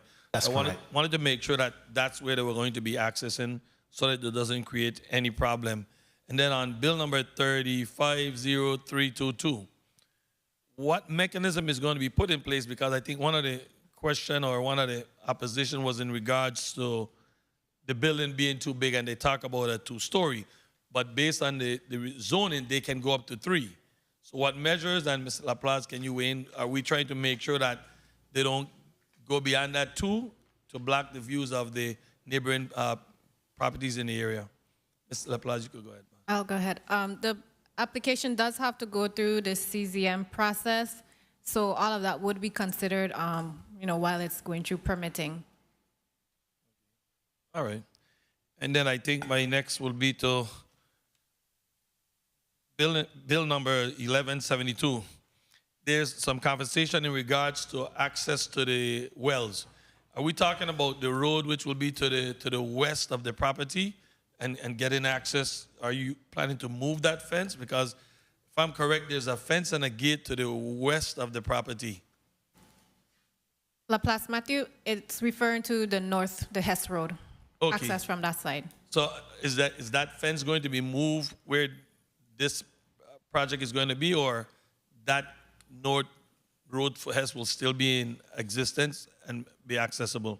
The movement of the fence would be up to the applicant. the Hovensa response team who monitors the well just stated that if they are allowed access, onto the parking lot, they can do their monitoring between business hours. But if the applicant chooses to move the fence line, then they wouldn't have to disrupt their business operation. So please, and then that mean you're saying to me then the road is part of the property then? No, Senator. The well is on the property. So one of the wells then? Correct. Okay, because that road takes you way down, and there's some other wells farther down on that property. Correct. Okay, Ms. Barnes. Thank you, Senator. I just want to make the distinction that we're talking about monitoring wells. 30 seconds. For the RCRA monitoring program and not drinking water or potable water wells for purposes of this discussion. And during the public hearing with the Department of Planning and Natural Resources, we did commit to accommodating to the best extent possible this monitoring program that the refinery is engaged in under their hazardous waste permit. So we're aware, and we will accommodate them to the best extent possible. And during the CZM phase, of course, this zoning is just the first step. We'll be sure that we address all of those concerns. Time. Thank you very much. Thank you very much, Mr. Chair. As I say, at the appropriate time, I'll be supporting all these measures. Thank you very much. Thank you very much, Senator Johnson. Next, we'll recognize Senate Minority Leader, Senator DeGraff, and Senator Carrion, you up on deck. But at this time, we recognize Senator DeGraff for his 6 minutes. Thank you, Mr. Chair. Good morning, colleagues. Good morning, testifiers, all of you listening and present. Senator Barnes, good morning, and how are you doing today? Good morning, Senator. I'm doing well, thank you. How are you? Okay, fine, thank you. In regards to the facility that we're speaking of for the propane, based on the size of the property, you said it would be for storage and retail sale. Correct, Senator. Would there be a division of the storage area and the retail area? A separation, I should say. Yes, Senator. Okay, so the storage section, would it be how I see the storage propane facility over here by WAPA, would it put it into a bunker? Would it be that amount or size that needed for a bunker type structure around it? Okay, so I'll defer to Mr. Hamad, who is the principal, to provide you that level of specificity. Good morning, if Senator. I may. Oh, good morning. We will have two 12,000 gallons of storage tanks on facility, okay? If that answers your question. Two 12,000 gallons. Okay. Right, so would the tanks be stored in a bunker area type? I'm only going off of how I see the storage tanks over here, where WAPA has those propane tanks stored into like almost a concrete bunker. Would it be in that type of containment? Senator, not to be repetitive, but this particular phase is just the first phase. The actual design of the actual facility will occur after the geotechnical survey is done, determining the site conditions, and then you do your actual design, and then your building permit. So as far as the actual design, it will be very dependent on the site investigation, but everything will have to be done based on industry standards because it will not be able to be approved through the Division of Building Permits. So there's several safeguards in the process to ensure that the facility will be designed in accordance with industry standards. But we have to clear the zoning first to be able to get the other permits to do the site investigation and the appropriate design. Okay, thank you for that. I guess I was jumping ahead. Thank you. For the properties that down in the Frederiksted area, I recognize down there where the Freds is by the Marley housing community, I think it is. Once those areas are rezoned and made for parking, will it, how could I say, inhibit or would it deter any walking or vehicle access to the area in any way? No. Okay, good. So I know there's a little beach down that area. It won't have any effect on that also, right? Oh, no. So beach access, thanks for bringing that up. Good question. Beach access is not going to be altered at all. These are already developed sites, and we're just adding infill buildings onto our property, but there's no impact to beach access at all. Okay, good. Now, also, the young lady next to you, I didn't get her name. My name is Natalie St. Omer.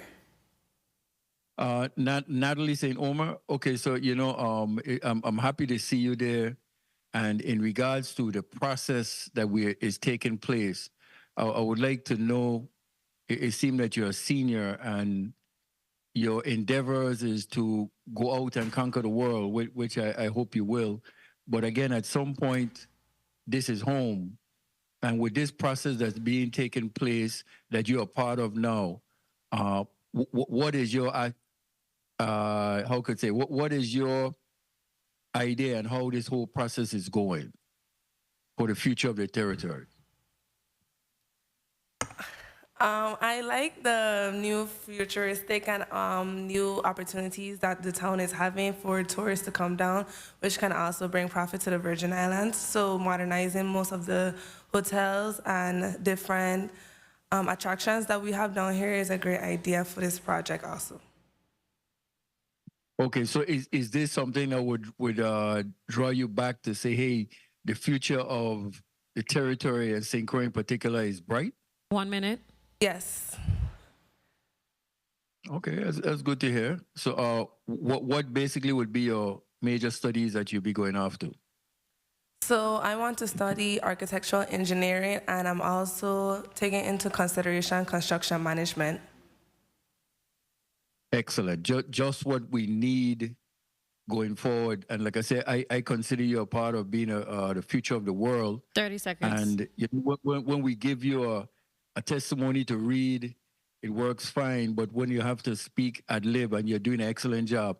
Thank you. In closing, going forward, the process of where DPNR is going to a land and water use project, I don't know if you have any familiarization with that of that process versus this process that's going through the Senate. I was wondering, do you have any access to the land and water use project that's being taken place by DPNR? Have you seen it? Time. If I may wrap up, Mr. Chair. You may, Senator, go proceed. Okay, so I was asking the young lady if she had any access to seeing the land and water use project. No. No? Okay. If you get a chance, you could look into that. So it'll be right up your alley as to the things you're looking to study. Thank you for the time, Mr. Chair. Thank you very much, Senate Minority Leader, Senator DeGraff. Next, we'll recognize Senator Carrion. You're recognized for your 6 minutes. 6 minutes, Doggy Fresh, you're on.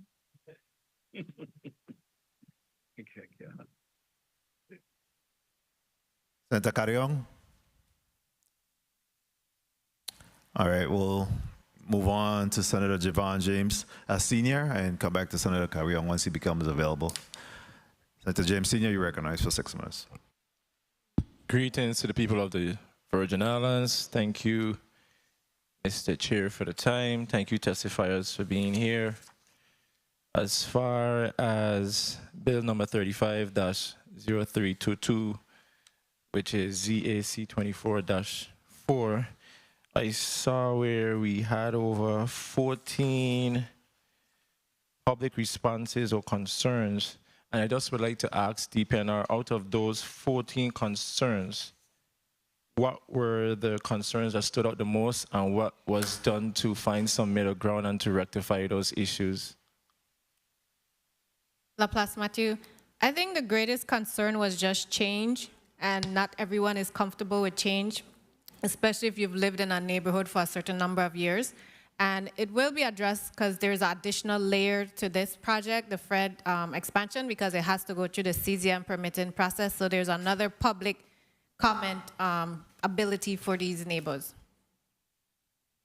Understood, because I was reading them as well, and I don't take anything that the public say and take it for granted, but I didn't really see anything that carried any weight or anything of any major concern. But I would like to ask, as far as the flood risk, they mentioned flood risk. Is that a potential to harm this project? It would not harm the project. I mean, this is waterfront property, so storm surges are concerned. The architect just has to design it properly. And based on the permits given and the restrictions, they would have to do just that, right? Correct. Okay, all right.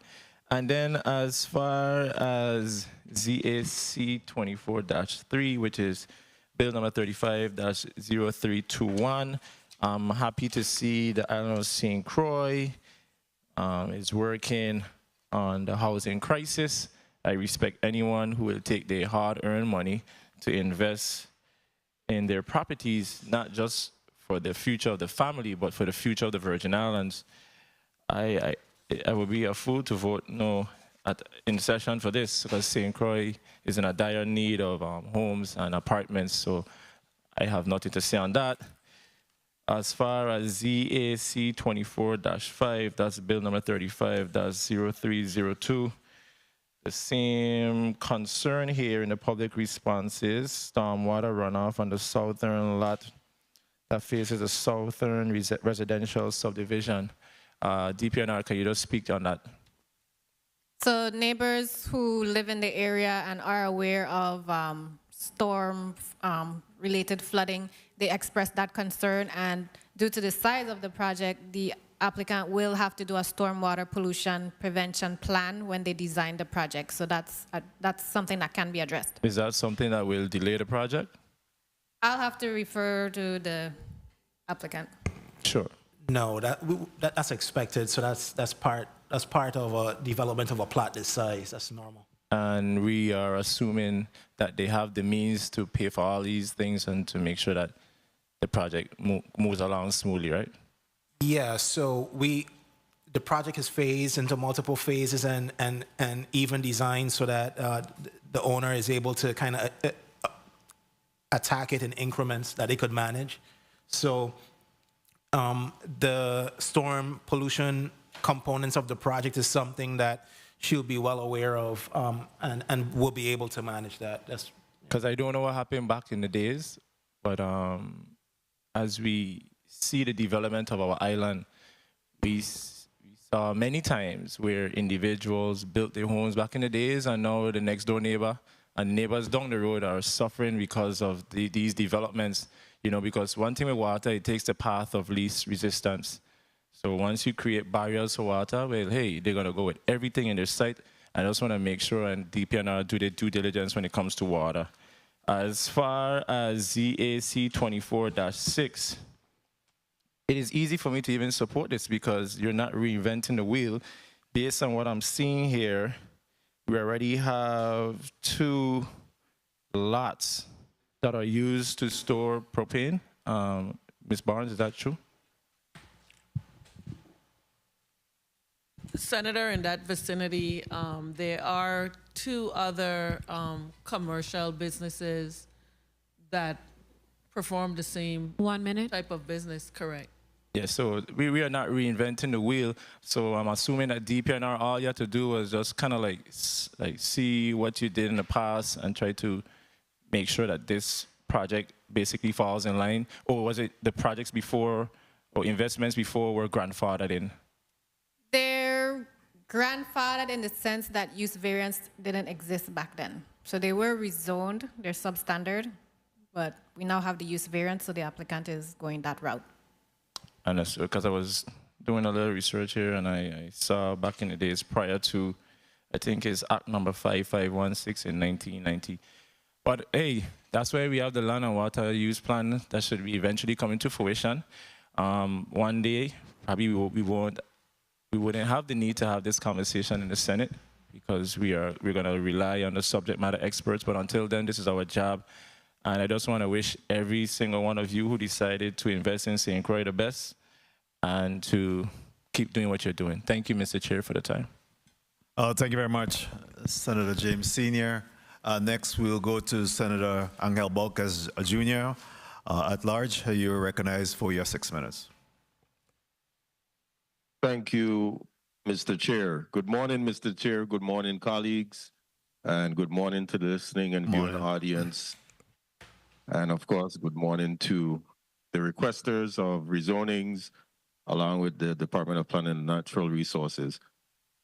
Being that we've indicated a few times now the land and water use plan, I'm curious to know from the Department of Planning and Natural Resources,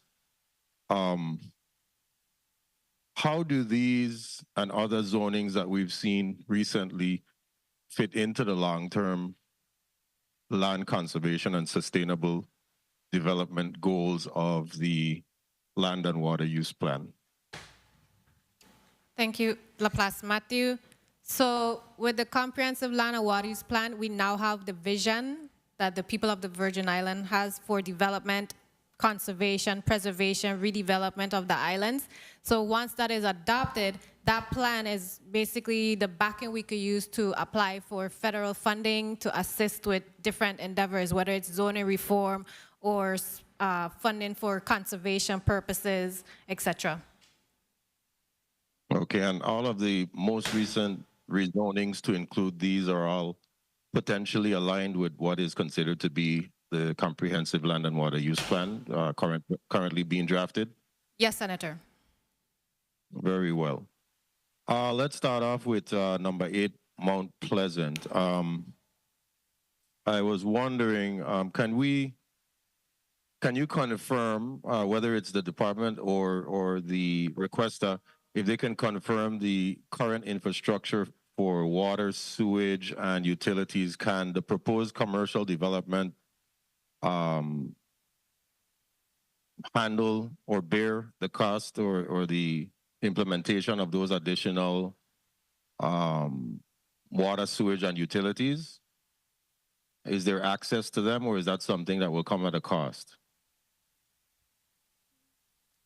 Clarence, Browne Design District Architects. So we checked the infrastructure plans that's available, and we're able to confirm that the utilities that we show here are available for this site, both along the south and north of our properties. We have water and sewage.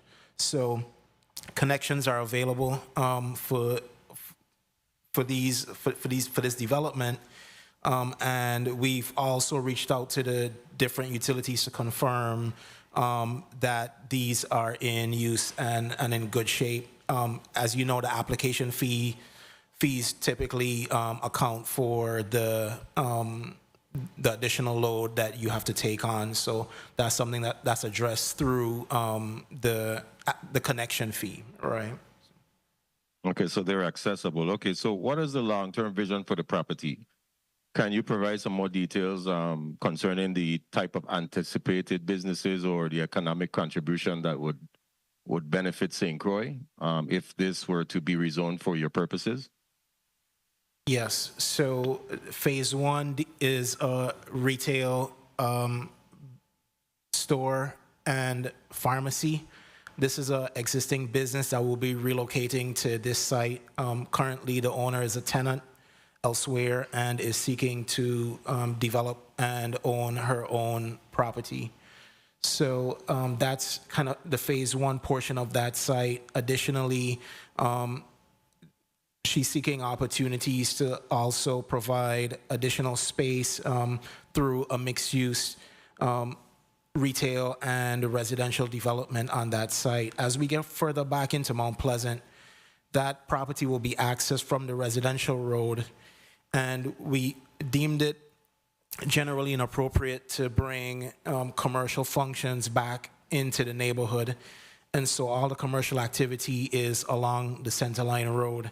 Towards the rear, we have a creative residential development that blends a lot better into the existing residential neighborhood, and that is a small residential development that will be built incrementally as the demand peaks. Okay, excellent. Thank you so much. Let's shift over to Williams Delight. The report justifies the zoning change as addressing the housing crisis. So I was curious to know, the units that are going to be built in that area, are they affordable housing, workforce housing? What type of housing are we venturing upon to build? Between affordable and workforce, yeah. 1 minute. Okay, very well. For the propane request, propane is classified as a flammable material in Virgin Islands law, and I was wondering how will the facility meet any storage, handling, or safety standards for flammable liquids? What measures will be in place to prevent any, safety hazard measures within the design of the facility? 30 seconds. Thank you, Senator. As we know, this is the first phase, the zoning, the land usage portion. Then we go through the CZM, and then we go through building permits. At the building permits phase and 30% into the CZM phase, you submit to DPNR drawings for the site and the development of the facility based on geotechnical conditions. Long story short, the building permits phase is where it will be reviewed for the appropriate design to ensure that it meets all industry standards to include safety. And it has to also be reviewed and approved by the fire department. So everything that would be required to ensure safety measures will be reviewed during the building permits phase, and the design will ensure that it meets all industry standards for the storage, retail, and wholesale of propane. Time. Thank you. And would that also include any facility compliance with local disaster preparedness regulations as well? Yes, excuse me. Yes, Senator. Thank you so much for your responses. And Mr. Chair, thank you for the time. Thank you very much, Senator Bolquez. Next, we'll come to Senator Potter. Senator Potter, you're recognized for your 6 minutes. Thank you very much, Mr. Chair. Good afternoon, colleagues. A special good afternoon to all the testifiers who are before us today. Mr. Chair and colleagues, I'm generally supportive of all of the initiatives that are before us this afternoon. I think they all reflect an opportunity to enhance business development here in the territory. And we all know that small business development, that really is the engine that drives and fuels our economy. So I am pretty much supportive of all of the initiatives. Regarding Bill number 35-0302, and I know that there was some pushback, a slight pushback regarding the potential construction dust concerns, increased residential traffic, and storm water runoff. And I wanted to ask what measures, is there some validity to those concerns, or are there some validity to those concerns, and what measures are being contemplated to mitigate any potential negative impacts on the community? Good morning again, Clarence Browne, Design District Architects. So construction brings dust and impact, and so certainly the concerns are valid without a doubt. I will say that without a rezoning, construction for us is still a matter of right, and so those impacts will be there regardless. But in terms of the process has a way of dealing with most of these concerns. Certainly, dust and stormwater are things that DPNR has checks and balances in place for. So nothing unusual here. No. That's what I'm saying. Okay. Thank you for that. Are there any, let me ask DPNR really to walk us through the process of soliciting community input when these decisions are being contemplated. How does that process look? Once an applicant comes, requests their, this rezoning, what is the process for neighbors and community folks who believe they may be impacted? What is the process of getting them engaged or getting their input considered? LaPlace-Matthew, yes. So the process for community engagement starts with the complete application. The neighbors, the general public, they're notified that this application is going for public hearing. They can review the file prior to the public hearing and submit comments. The public hearing itself, they can submit comments during the public hearing. And then after the public hearing, we have a public comment period. It's open for a number of days where they can submit comments, and the file is always available for review after the public hearing as well. So that's the community engagement process for these rezonings. Thank you, Ms. LaPlace. And I wanted to ask just all of the presenters here today about sustainable development and sustainable development practices. Are there any plans for sustainable development practices once these rezonings are granted? Are you, LaPlace-Matthew, you're referring to during the construction phase of each project? Right. And, I know that may not be for you, Ms. LaPlace, but during the construction phase, are there any plans to utilize sustainable development practices, when you're constructing, or you're doing your expansions, you're constructing these facilities? Yes, so we always encourage sustainable practices, and it is up to the applicant to choose, whatever method is out there that's available that they're financially able to undertake. Okay, so are any other, I know we have former Senator Barnes as well as Mr. Browne there who could speak more specifically as to the plans of their clients in this regard.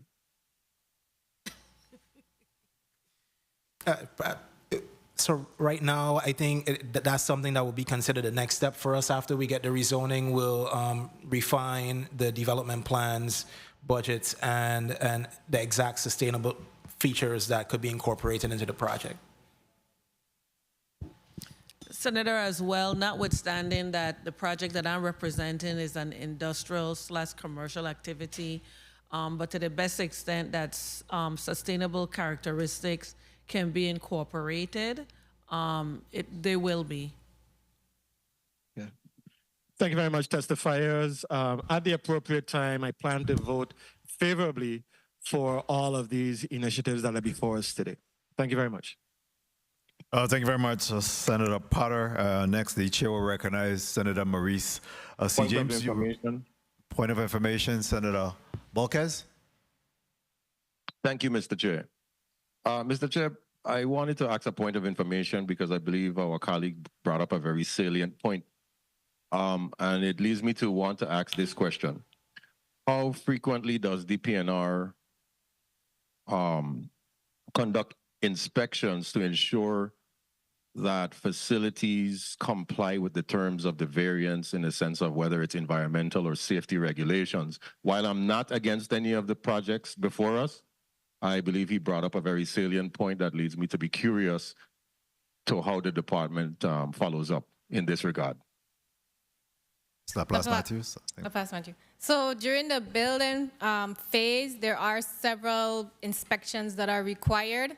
So it ranges on the development, the scale of the development, but there are several inspections that are required.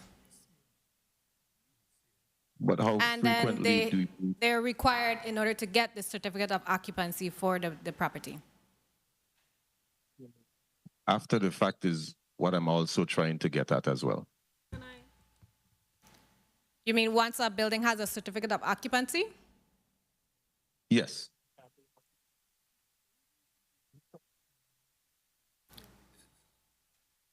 There may be inspections required after a certificate of occupancy, but majority of inspections occur during the building phase to ensure that a building is structurally sound and can move on to the next phase. Okay, very well. I don't want to abuse my point of information, but I'm still a bit curious. Thank you, Mr. Chair. Thank you. I think that obviously if there's any complaints that's lodged afterwards, then there'll be a need for, certainly for DPNR to conduct inspections and those type of things. I think that that's what the Senator is looking at in terms of that holistic process by which they continue to be monitoring and evaluation of these process. So would you say that if there's a complaint, then those things are thoroughly followed up on? You know, sometimes you issue cease and desist orders and those type of evaluation is done. That's correct, Senator. As an example, for example, the Mount Pleasant property, no, the Tarigari property where it says it's going to be 6 units. If an inspector goes and it's supposed to be 6 units, so 6 meters, but if you go and see 8 meters, then obviously there's a nonconformity, and that would start an administrative process to correct that. Yeah, so the system is really designed to be foolproof, but of course it requires that at least there will be some level of inspections and that regulations are followed and enforcement. I think is the bottom line. A lot of times that we want to ensure that continues. At this time, we'll recognize Senator Maurice C. James. You're recognized for your 6 minutes.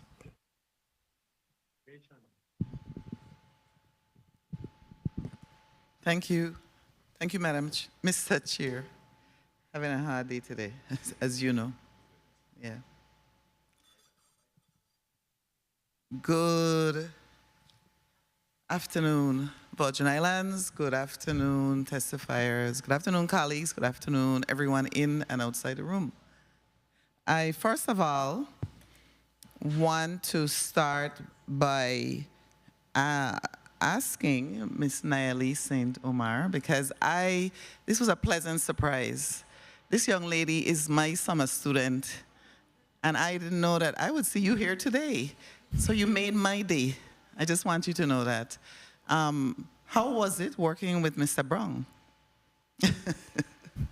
The experience was very well. It actually reassured me that I want to do architectural engineering. The fact that I learned so much, and I also went on tour, even to St. Thomas, to different schools. Clarence did give me that opportunity, and also Kenneth taught me a lot also. And I feel like they prepared me enough for like at least my first year of college, and I'm really appreciative of that. Wow. So. Well, Mr. Browne. Yeah, I just want to thank you really from the bottom of my heart, because I did not expect this today, that she would be here with you. And it just warms my soul that it reconfirmed for her, or reaffirm really, that she's on the right path. So thank you for that. And so that's the disclaimer. So let's get to the questions, right? I also want to say this. I do know Lasso Investment Holdings, LLC, and I want to publicly say that I am very proud of this move and this development that's happening, because I know the principals. So I feel really good about that, especially being a Crucian, and that's really great. So the thing that concerns me, though, is that recently I had gotten a call from residents, for example, of Clifton Hill, that's a good example, about water, and the fact that at times there's no water in that area, and I spoke to Mr. Knight about it, but the only reason I'm bringing it up is because I keep seeing in these proposals the use of the public water lines, and so that is a concern for me. And I'm just wondering, when you say backup cisterns, if that water is not available, the public water, how long will your cisterns be able to supply the needs of the people in this area, in your development? Yeah, so we very intentionally point out when we do have access to public utilities because it's one of the things that DPNR really cares about in knowing that you do have the capacity to support additional density. And so it sometimes we may not use public utilities at all, right? Depending. And sometimes that's just a business decision by the owner to be fully on cisterns or to be, have their own sewage. But I think DPNR really likes to know that there's additional opportunities for connection to the public to support the additional density. But it does not preclude us from using our own resources, cisterns, etc. So. Okay, good, good. I also am curious when it said tiny home. That jumped out at me, and park-like residential development. Well, explain that, please. Yeah, I really just want to emphasize that it's an opportunity here to be creative and to focus on affordable housing. It's very expensive to get homeownership or even rental units done in the territory. And some people are just looking for a great place to live, not a big place to live. And so this is an opportunity to respond to that market. Yeah, I definitely agree with what you're saying about a place to live, and not necessarily a big place. That brings me to the Williams Delight development. I noted that, again, you talked about, or actually this is DPNR that talked about the missing middle housing units. And they referenced older adults. So I'm wondering in the development in Williams Delight. 1 minute. Because as you know, older adults, I'm going to combine older adults and disabled individuals. Will this development provide for accessibility for disabled? Because as people age, they have issues, right? And so is this going to provide reasonable accommodations or for that population? No, that's an excellent point. It hasn't been brought up as a specific target audience per se for this developer, but it's something that we'll discuss with them. I think the focus really was on a unique opportunity to provide, again, small apartments that also is adjacent to a public transportation line, because it means that someone who may not be able to afford a car could still be able to live there and still get around and access a job, etc. So they saw it as a really good opportunity for real affordability. Thank you, thank you. I just have a curious question as I was sitting here today and we talking about industrial zones. Time. May I? If I buy a piece of property in an industrial zone, would you allow me to build a residential apartment building in that industrial zone? No, Senator. It's prohibited, correct? Correct. There's a reason why we have residential areas and industrial areas, correct? Correct. Thank you very much. I was wondering about that.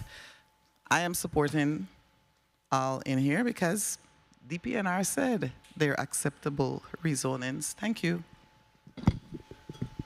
Thank you very much, Senator Marie C. James. Point of information, Senator Johnson.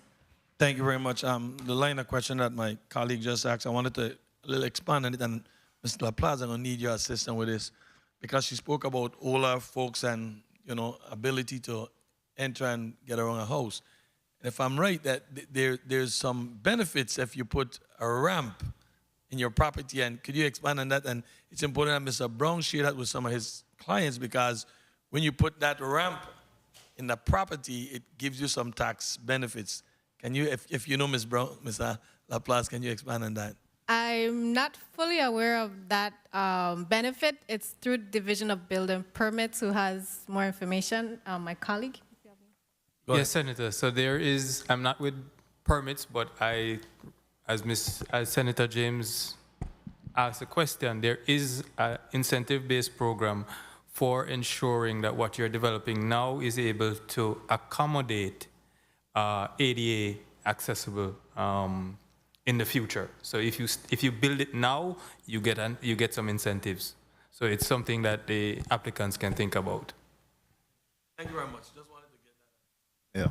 Just wanted to get it out there so folks could know that if you put these ramp, you get some tax benefits and it helps you along the way. And Senator, if I may, related to the size of bathrooms as well and entrance openings. So if people are in wheelchairs and so on, they can actually, so wider doorways, wider bathrooms to accommodate people with disabilities. Absolutely, pay it forward because not if, it's when, right? Definitely these are requirements that we'll need in the future. We're seeing homes that's being redesigned in order to be able to accommodate these type of needs. So you pay it forward, get it built before that. Next, the chair will recognize Senator Ray Fonseca. You're recognized for your 6 minutes. Yes, pleasant good afternoon, Mr. Chair, and thank you so kindly, and a special welcome to all of the distinguished panel of testifiers. We must give thanks and praises to the Most High and blessings. Okay, so Bill 35-0302, this amendment changes the zoning designation, and it's about 3.6 acres. The goal is accommodating new land uses and development. That one is a yes. Bill 35-0321 changes the zoning designation. The plot in question is a small, it's only 0.3 acres to allow more flexible residential development option. That one is a yes. Bill number 35-0322 changes the zoning designation of several plots, allows for expanded commercial use. It's right down there on the dock there, down on the waterfront, down Frederiksted. You take Queen Cross Street, you get right down there. This good, that's a yes. Okay, bill number 35-0280. That one there, excuse me, that one there, we're ratifying a minor quota zone permit. Redesign the dock. That one is a yes. BR number 241172. I got some questions on that.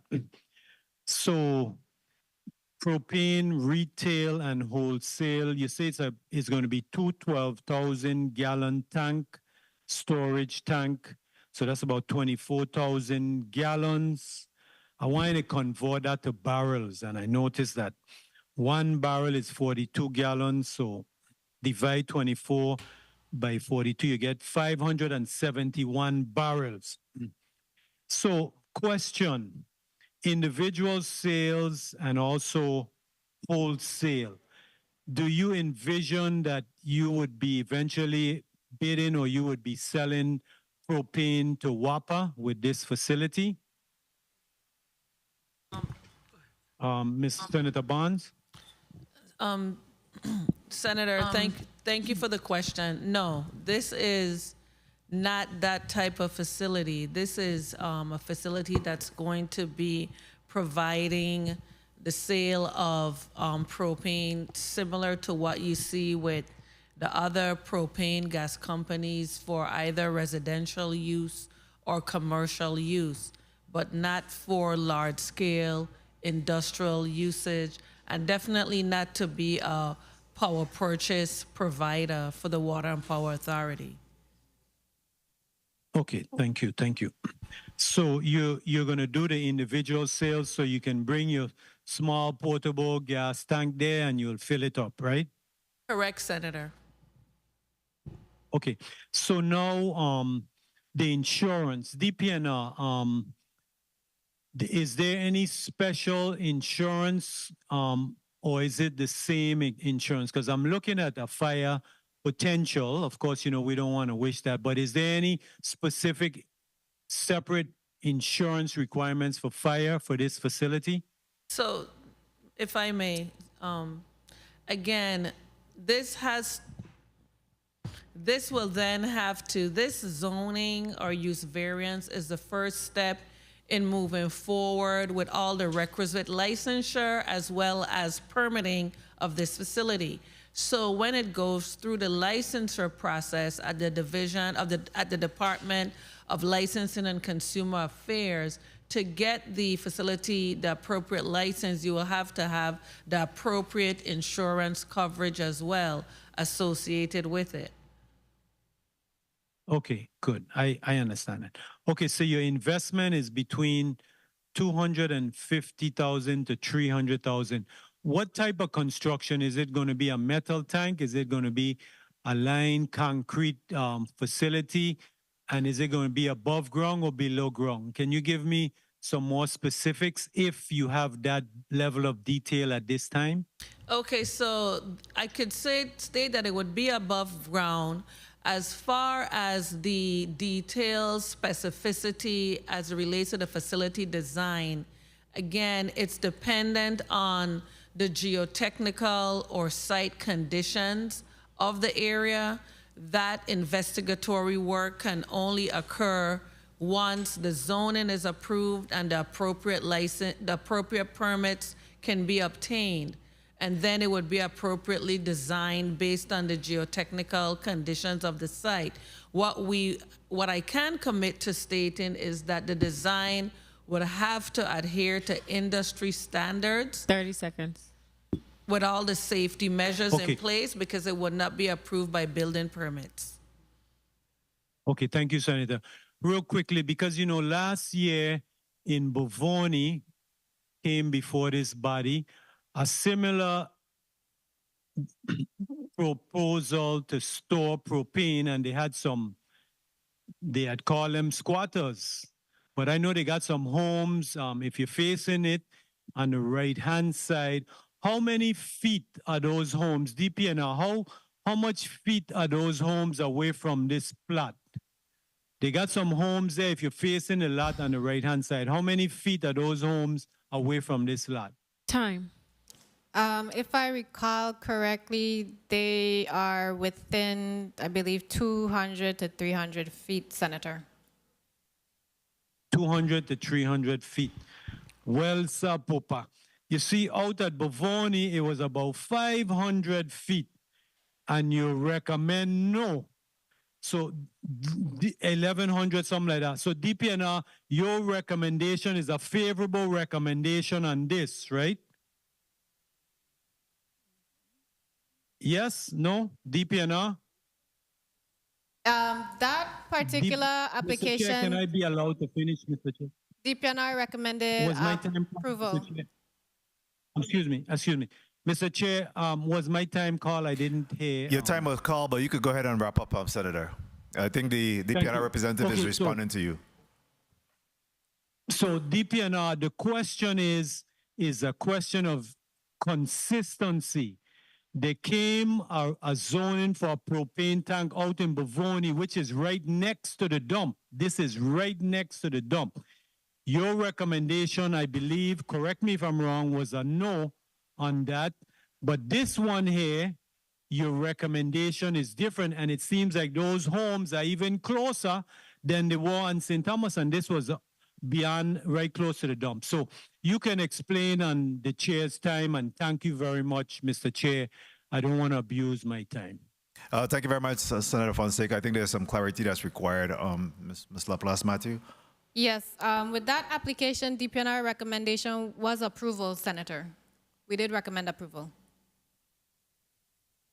And I think the question that he was asking in regards to was a distance of the homes that may be located in Estate Pearl, which is consistent with, you have 2 additional propane tank there. He was asking about the homes or any home within close proximity to this particular project is what he's asking about. I think your response was in regards to Bovoni.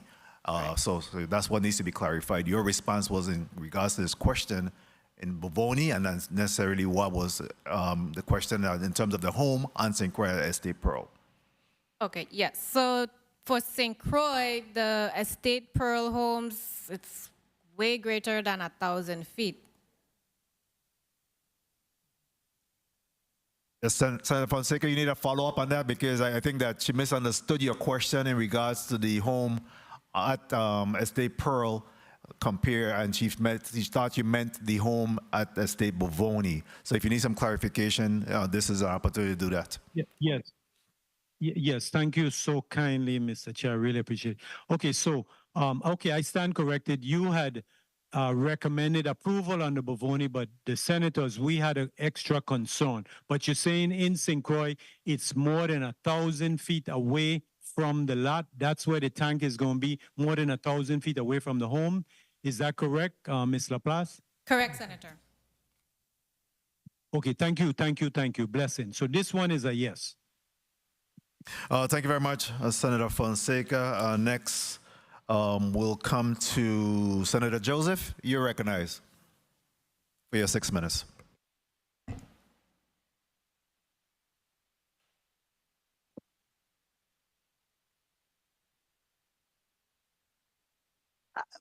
Thank you, Mr. Chairman. I was expecting another. I'm sorry, Senator Joseph. I kind of jumped the gun there. I'm sorry. It should be Senator Capehart. I'm sorry. That's no worries. Thank you so much, Mr. Chairman. Senator Capehart, I apologize. You are recognized for your 6 minutes. Thank you, Mr. Chair. I'd like to say good afternoon to the people of the Virgin Islands. Good afternoon, colleagues. Good afternoon, the team that's before us today. But before we start, I just wanted to offer my family, the Walcott family, condolences. We've lost Nilda Walcott, who's going home today, and Lorenzo Walcott last week being late.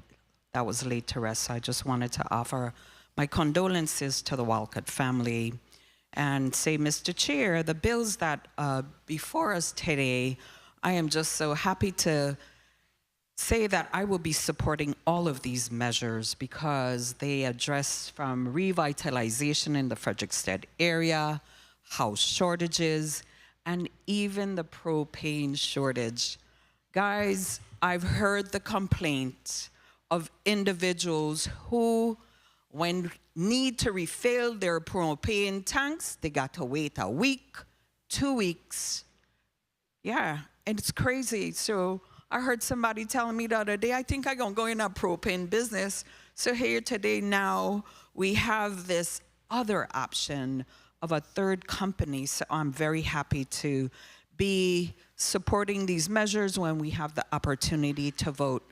But you know, I'm always wearing my environmental hat, right? My DPNR team include former Commissioner Barnes, Senator. I'm glad to see you guys here because you guys offer value and experience that when you come before this body and you tell us, you tell me, then I know I can surely say that you're protecting the air, land, water, and the community. First thing, I just want to ask for dust control and stormwater issues, bill number 350302, which is Mount Pleasant. That property, would that be, the property, would that be cleared all at once or would that be cleared in phases? I'll refer to the applicant for the specifics, but it would be in phases. Okay. Yes, it'll be in phases. The project is split into at least 3 distinct phases, and so it wouldn't be cleared all at once. Okay, so you know, during a real heavy rain event, how water runs on that particular area creates flooding. So I just wanted to make sure, you know, that there's no issues there when it comes for flooding, that you're contributing to that impact of water. And it's the same thing with Williams Delight. I'm happy to see that more housing would be offered for people there. Just concern again about dust control, stormwater control. The Bill 350322, I'm so excited about, you know, the Fred expanding their footprint and improving the Frederiksted town. But again, when you start digging the dirt or change what kind of best management practices that you as an architect plan to put in? And I'm not talking about silt fences, because really them thing don't really walk so close to the shoreline, because if they're not installed right, it doesn't really work. So what other kind of best management practices are you planning to put when you start that project? Yeah, so, you know, we go for our CZM application. I've been working hard to make Mr. Hibbert happy with our updated amendment for this project. But with regards to dust and storm water, those kind of typical issues that's created once you get into a construction project, CZM, this is tier 1, they have all the requirements that they typically require, which includes the silt fence and making sure that we keep it intact and keep it well installed throughout the duration of the project. But this project is not necessarily susceptible to some of the very aggressive erosion that we see on other lots that might have big differences in topography in the area. We're in town, and town already has a storm water system that we could use to defer a lot of the water that comes from off-site into the system and not having that onto our site. So this is very manageable. Okay, great. So let's go to the propane for number 8, Cassava Garden. As I mentioned, I'm excited. I'm supporting this because, number one, it's being proposed to go in an industrial zone area.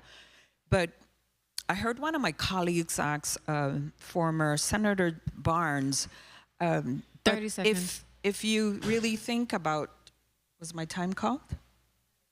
30 seconds. I know you have to, this is the first phase, but when you are doing a retail storage wholesale propane company, what would be some of the best management practices that you would have to put in place to ensure that there's, no environmental impacts to the community, to the air, the land, and water?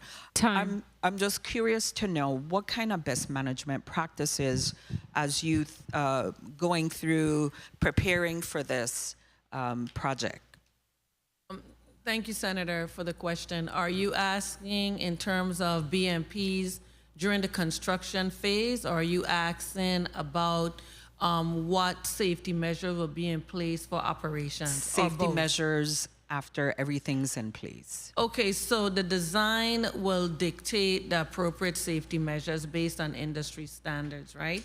But you would have to have fire safety, fire prevention, you would have to have the sprinklers, you would have to have the fire suppression mechanisms in place for appropriate for that particular material based on the material safety data sheet. So again, specific to propane, you would have specific safety measures in place for the handling of propane. You have to ensure you have mercaptan because again, it's an odorless gas. So you have to have things that would indicate if there's a leak. So you'll have to have a sufficient leak detection system in place, as well as the fire protection and system in place. Thank you. Thank you, Mr. Chair. I will be in support of all of these measures when we vote in session. And also wanted to congratulate Glorie's granddaughter. Listen, women rock in my book, so support you all the way, and I'm proud of you because I know how from since the beginning of time, so I'm excited when I see that young people before us think about going into fields that women really don't go into, so I commend you and I wish you the best. Thank you, Mr. Chair. Thank you very much, Senator Capehart. Next, the chair will recognize Senator Carla J. Joseph. You recognize for your 6 minutes. Thank you so kindly, Mr. Chairman. A pleasant good afternoon to everyone and the people of the U.S. Virgin Islands. I want to thank all the testifiers for being here and all the work that you do. And of course, Ms. Leia, LaPlace-Matthew, I want to also convey my thanks to you and your fine team for all the hard work and heavy lifting you do to assure that these rezonings are done properly. And also, Mr. Hibbert, I want to say my many thanks to you as well, because I know the work that both of you do is very important to maintain that very thin line of development and conservation, and especially when we look at rezoning to assure that property owners who are in existence there, their property rights are respected, which is part of it is for them to be able to dwell in quiet peace and enjoy their property for a long time. So I want to thank all of you and also to thank the applicants for their move to definitely improve their property, which is something within their rights to do. They can apply. Now, I want to begin first my questioning with Bill number 35, that's 0302, and this is, of course, the property located in Estate Mount Pleasant. Some of my questions for this area was asked before, and I don't have any major issues with it. I just wanted to know what's the name of the pharmacy, Mr. Browne, that is going to be relocated there. You said it was a pharmacy, it is existing, and it's going to be relocated to this site. Kindly indicate for us the name of the pharmacy.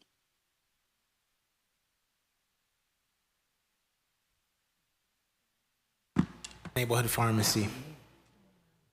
Which one? Neighborhood Pharmacy.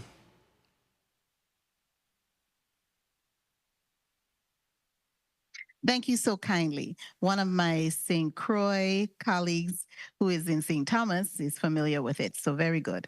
I don't have any major issue with that rezoning, and I haven't taken a look at it, and so I will be coming to you as usual to have a site visit of the site. Now, bill number 35, that's 0321. One of my colleagues did ask the question, and I was able to take copious note to say that these proposed apartments are going to be affordable or market rate apartments. Which one did you indicate? Market rates or affordable, or both? Both. Both? Okay. And you are going to have a R3 zoning. You're moving from a R2 to a R3. Kindly indicate for us what level of stories you're proposing for this R3 development. It's a two-story development, so I know this is How many? I'm two-story sorry. development. I'm so sorry. I didn't hear you. Two-story development. Okay. You understand that with the R3 zoning, you can have, and if you're really looking at density, truly you could have about 6 stories. Yes. So yeah, we're aware, and it's always the tough change from R2 to R3, which is, was brought up with the issue with the middle housing being missing.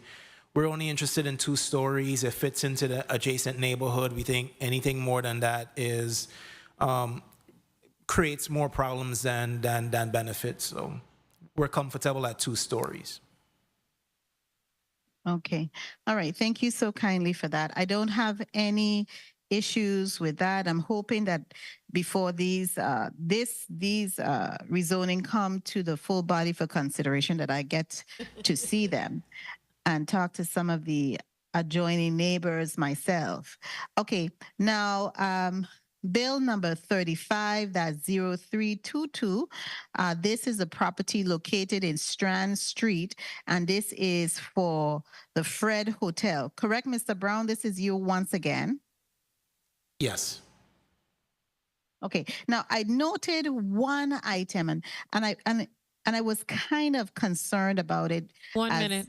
One of the public response, the possible zoning violations could set, and this is 6, precedent for future undesirable developments affecting property values. Ms. LaPlace, maybe you can talk about what property values looking at in that area and how it could adversely affect these or benefit these property values. 30 seconds. You're asking what the property values are for that area, Senator? Yes. Okay. Do you have any idea? No, Senator, we don't have that information. That would be tax assessors. Okay, good. Because then I will take a look at that, because that's a very critical information, given that we see all of the delinquent property taxes that's been coming out in the newspaper that's bigger than the daily newspaper itself. I'm very astounded by that, but I really want to commend the Lieutenant Governor's office, tax collector's office for doing their job. Final question, and this is for the one with the tank, the storage tank. I saw that there's a lease agreement. Could you tell us, former Senator Alicia Barnes, if the lease has been ratified for this property? This would be between the Hamad and the U.S. and the Virgin Islands government. Thank you, Senator. Yes, the lease was signed by the governor on March 7, 2024.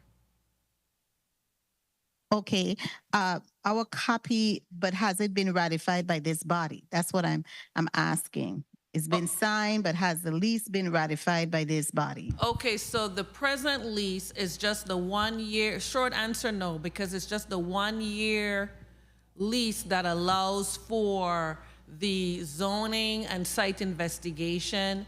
And then subsequently there's going to be the 20-year or whatever multi-year lease that will then come before the body for ratification. So the present lease is just a 1 year lease. You have a 1 year lease, because I have before me a lease, but I didn't see it was ratified by this body. And it came down with a date signed by the governor, March 7, 2024, and it's for the same property, correct? Correct. So as I indicated, yeah, so if I may? So as I indicated, what's standard is that the Department of Property and Procurement allows for a 1 year lease to be able to do the requisite permitting for site investigation. So that's what we're using as the instrument for this rezoning. Subsequently, there will be a multi-year lease between the lessee and the Department of Property and Procurement that would then come before the body for ratification. Okay, good. I'm satisfied with your response. Thank you so kindly. Mr. Chairman, I'm so sorry. Mr. Chairman, I don't have any questions for bill number 35.0280, because it seems that they already had a dock in place and they are just renovating the dock. In fact, let me retract that. I do have one question. Was this dock damaged initially by a hurricane or a storm? Yes, it was. Mr. Hibbert? It was damaged by Hurricane Hugo in 1990. And so it has been derelict since that time? No, the previous owner had used it to dock his fishing trawler. He had another fishing trawler, so he had used it until then. And then this past winter, we asked him to remove his trawler, his other trawler, because the dock was so unstable that it was unsafe for anybody to walk on the dock. So you're proposing to put the dock into its former condition before the hurricane? No, the proposal is to repair the dock and make it much more stronger and seaworthy. Okay. I thank you so much, Mr. Chairman. I don't have any further question, but I really would appreciate an opportunity to visit all of the sites discussed today. Thank you so much, Mr. Chairman, for your leniency and your understanding. Thank you kindly. Thank you very much, Senator Joseph. Before we go on to the next senator, which will be Senator Carrion, I wanted to ask you, Mr. Jarkowski, in respect to that dock, is there, well, I guess Ms. Dempsey could respond to that, but well, I guess removing the derelict vessels from that area, did you observe any sea life or anything that would be impacted as a result of this build out? Amy, do you want to answer that first? Yeah. Good afternoon, everyone. Yes, we did a very thorough biological assessment of everything on the bottom, and the dock was, as Mr. Joukowsky said, was first damaged on Hugo, but you can imagine it also got damaged again by the 2017 hurricanes. And the previous owner had kind of fixed it up in between, and it added some boards and some plywoods. And what had happened is a lot of these things were hanging down on the bottom and dragging in seagrass. And so, all of those things were observed, and that's as part of this rebuild, which the dock will be slightly smaller than the last dock and will now address environmental issues, like we'll have graded decking for light can go through. All of these pieces of wood and scattered materials will be picked up as part of the construction and as mitigation for the reconstruction of the dock. So yes, there is sea life around it. We have seagrass, and there are a few scattered corals, primarily up on the shoreline, but those have all been taken into account for the new design. Okay, very well. And in respect to monitoring of this dock once it's constructed, is there any surveillance camera system? How is the dock will be monitored so that we don't have unwanted individuals having access to that dock? My home is next door, and I go to the property on twice a day. I'm not there right now, but I have somebody going and visiting there every day. So is your testimony that in fact that again there'll be some monitoring of the dock again, so that we don't have? Yes. Okay. All right. Yes, thank you. Yes, there will be monitoring of the dock. We have a gate where the front to access the dock, which is locked every day. So the biggest issue is fishermen on the eastern part of the property coming around onto the dock. That's the only issue that we have, and we don't have a solution for that at this time. What is the discussion that's being had in regards to preventing that from occurring, or getting support and assistance from the various entities, be it DPNR, enforcement, Park Service, or any other entity, Verzan's Police Department? Are you having conversation in respect to that? No, not at this point in time. Since I grew up on St. Croix and in the house that we're in right now, I have an enormous respect for the community that has had access to this land. And so it's a difficult issue to deal with. On the eastern part, the seawall is about 20 to 30 feet high, and people park the car on the side of the road and make their way down. So if we put up a fence, for example, it will take away from the beauty of people and tourists coming around that point. And so that's an issue that I don't want to create, in all honesty. Well, I don't know if that's perhaps not even allowable. So I'm not suggesting that you could put up a fence. What we were concerned about is just individuals that may have access to the to the dock that may use it to be able to access properties in the area. Yeah, yes. All right. Yeah, the only answer that I have is that we monitor the dock. When we see people there, we ask them to remove themselves. Well, thank you. At this time, the chair will recognize Senator Carrion. You're recognized for your 6 minutes. Senator Samuel Carrion. Thank you, Mr. Chair, and a good afternoon to all my colleagues, those viewing and listening in the Virgin Islands. Just continuing on the same point with Mr. Michael, just a quick question. The reasons for the redesigning of the dock to a reducing their square footage, why is that? To make it safe. Yeah, and Ms. Dempsey, you want to make it? The dock had grown, except Amy Dempsey. The dock had grown from its original footprint because as the dock had been damaged, there was like plywood put over to like go around the corner, and so it had kind of gradually grown from what was originally constructed. And so what's coming back is actually a little bit smaller footprint, which will have less impact on the surrounding environment, and all of the little auxiliary things that had to be placed on the old dock to make it strong enough to stand up will be taken off.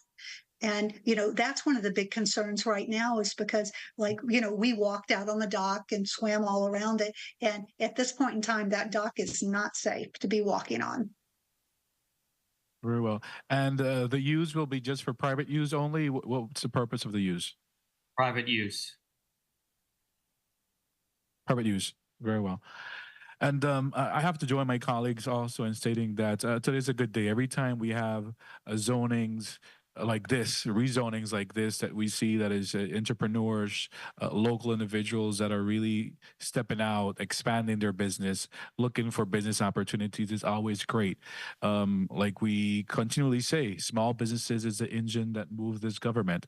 So it's always encouraging when we have individuals before us that are requesting rezoning and that are requesting rezonings with an appropriate framework of the law. Also, I must be clear, state that, because everything should go what everything should go. So I'm kind of exciting and waiting, anticipating to have the water use plan available for us that we can all continue to follow. So I'm looking forward to that, Ms. LaPlace.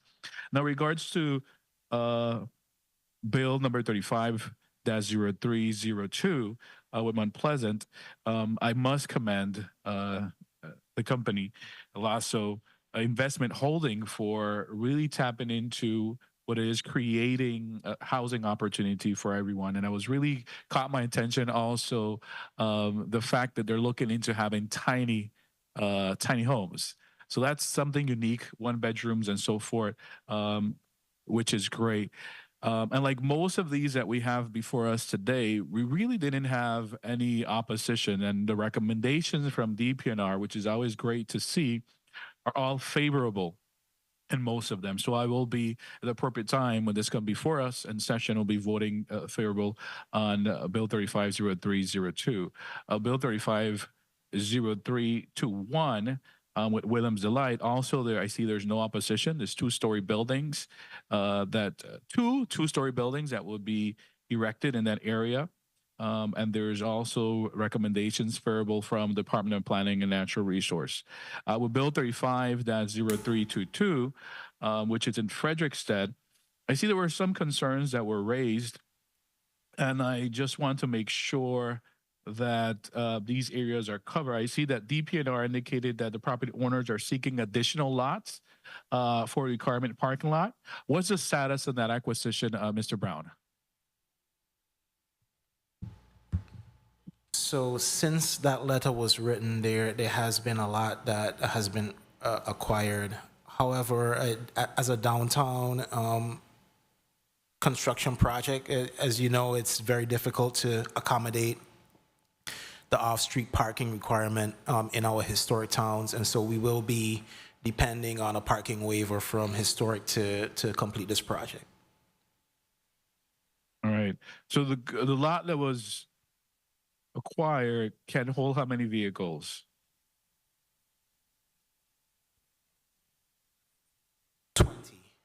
20, sorry.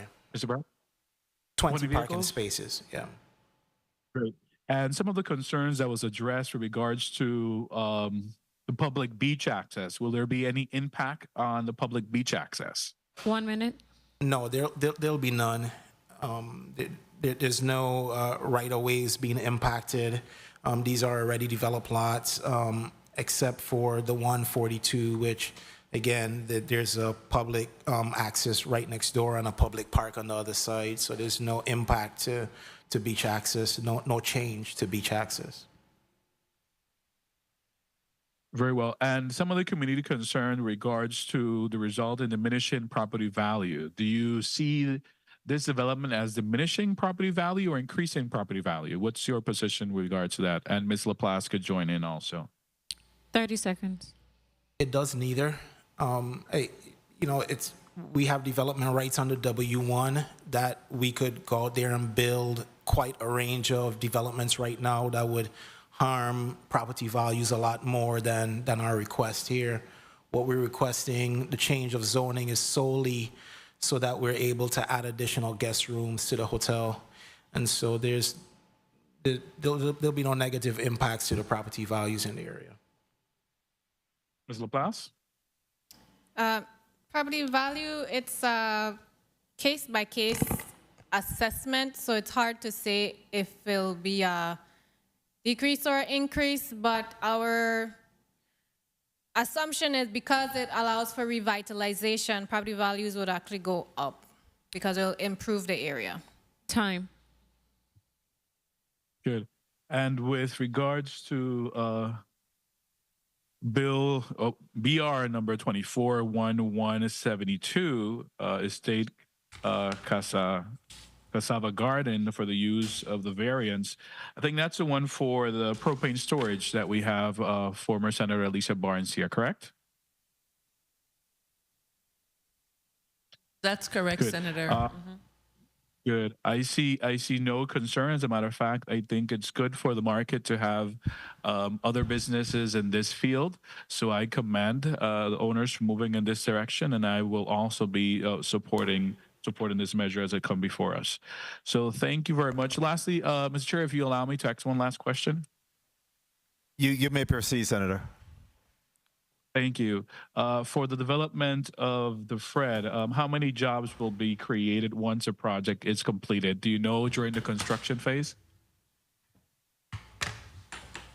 During construction or once it's completed? During the construction, I'm sorry, during the construction phase and once it's also completed. Okay. There'll be about 20 permanent jobs being added with the overall expansion plans. And during construction, there'll be about 40 jobs during construction. Thank you very much. Thank you. Thank you, Mr. Chair. Thank you very much, Senator Carrion. Next, we'll go to Senator Blyden. You're recognized for your 6 minutes. Thank you so much, Mr. Chair. Good afternoon again to my colleagues, listening and viewing audiences. Staff, Central Staff, good afternoon to the testifiers, and thank you so much for your testimonies, and thank you so much for your investment in the territory. We're talking about economic development, housing, jobs, and it's a beautiful thing. It's a beautiful day. Let me start off with bill number 3. Bill number 34-. Let me start off with BR number 24-1172. Wholesale and storage of propane. Good afternoon, former Senator Barnes. Good afternoon to you. Good afternoon, Good to see you. Senator. Nice seeing you as well.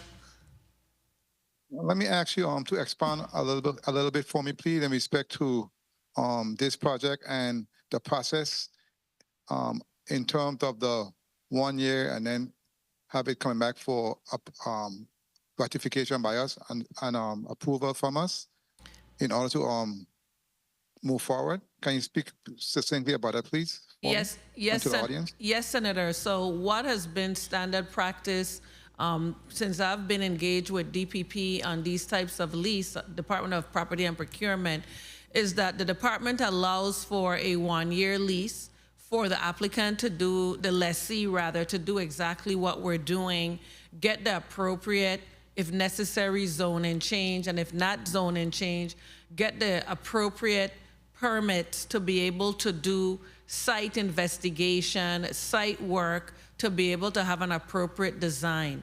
Subsequent to the 1 year, then a multi-year lease is negotiated with the Department of Property and Procurement that then comes before this body for ratification. So the 1 year is to allow for the site investigations, permitting, and the like. Initial permitting. Thank you for that. Thank you for that. And Let me go Senator, to bill number three. Senator, if I may add, and why that's necessary is that with all permits, zoning applications, the applicant has to demonstrate proof of legal interest. And the proof of legal interest in this case is the lease. Thank you so much, and it's important to put it on the record. Let me go to bill number 35.0321. And this one, of course, I'm very interested in terms of housing. It speaks to 2 two-story building, 4 apartments, and 2 one-bedroom apartments. Let me ask in respect to number 1, the square footage of these units. What the square footage of these units?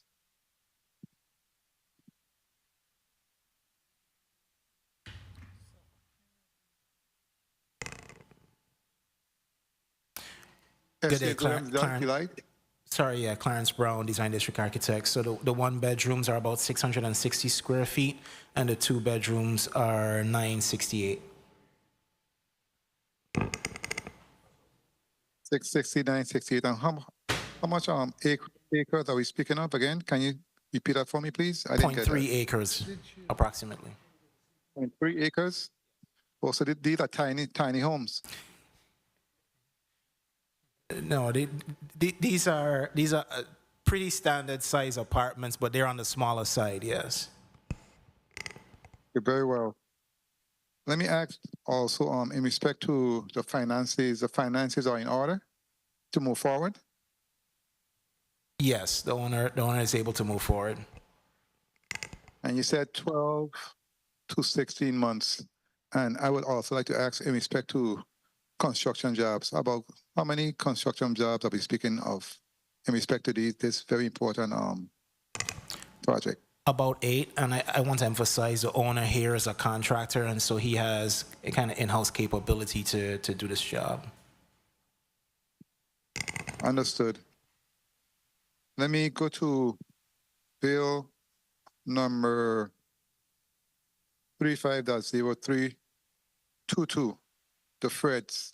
And of course, he spoke to rehabbing the Freds and expanding it. And of course, most of the questions were already answered in respect to jobs, parking, etc. So beach access, which is very important. And most of these, most of the questions I had honestly have been asked already for all of these zoning, and I will be supporting all of them for the Big Island of St. Croix. And Mr. Chair, I want to thank you so much for the time, and I want to thank each of the testifiers for the investment in our territory, in particular the Island of St. Croix. Thank you so much. Thank you very much, Senator Blyden, Vice Chair of this Committee of the Whole. Madam Clerk, please record Senator Gittins as present, and Senator Kenneth L. Gittins, you're recognized for your 6 minutes at this time. Thank you, Mr. President, and good afternoon to all.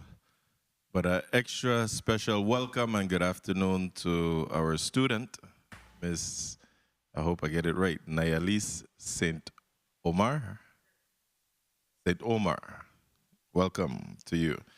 I apologize for my tardiness to all of you. However, I was conducting business elsewhere as I just came from your school, as a matter of fact, the St. Croix Educational Complex, where I spoke to VA history and civics class there. So the students were very engaging.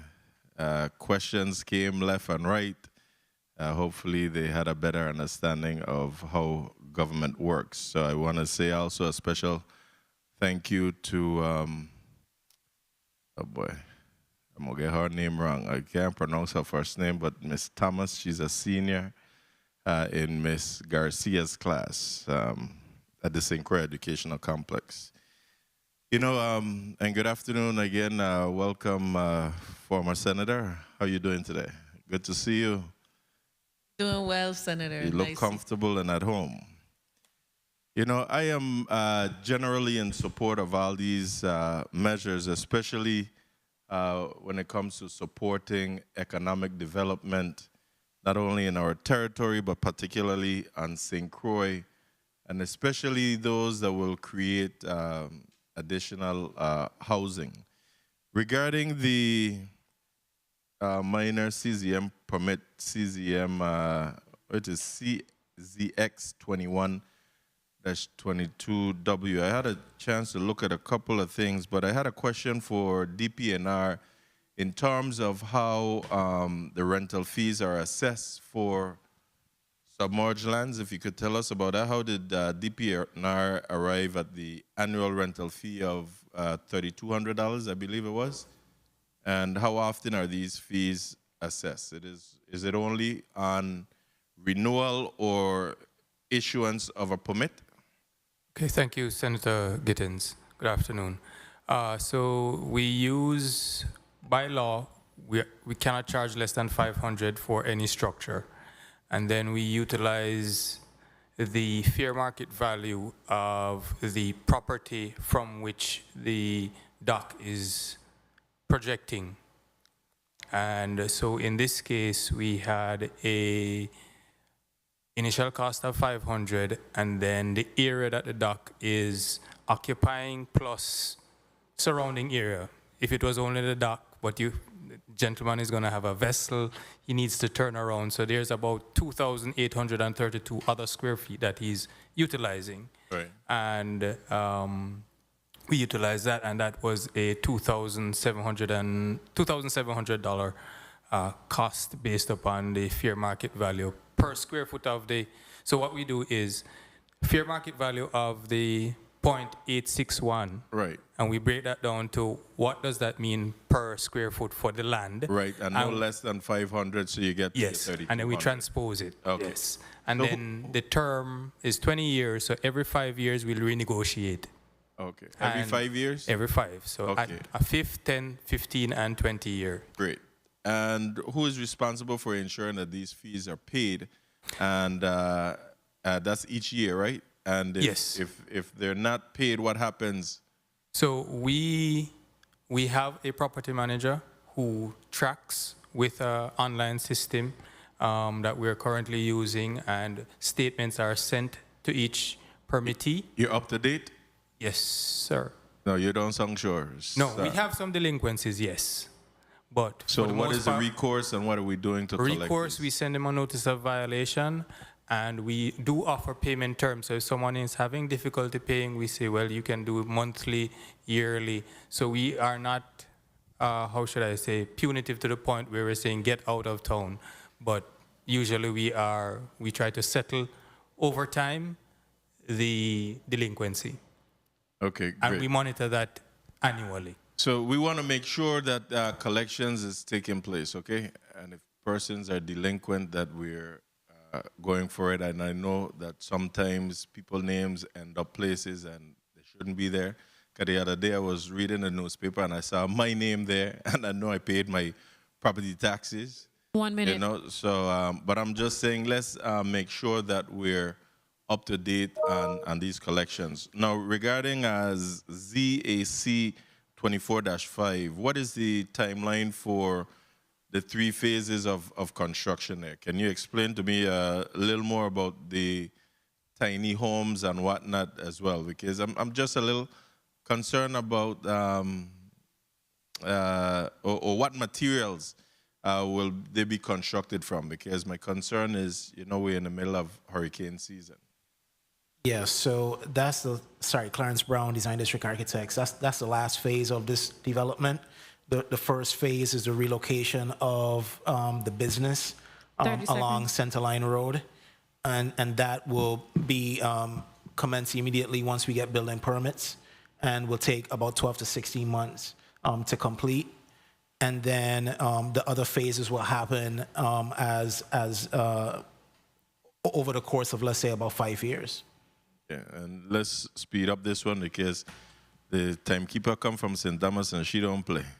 So ZAC 24-6, do you have any concerns about the ongoing Hovensa-related monitoring interfering with what you want to do on the property? That's ZAC 24-6. Time. Would you, okay. So, no, short answer, no. Short answer is no.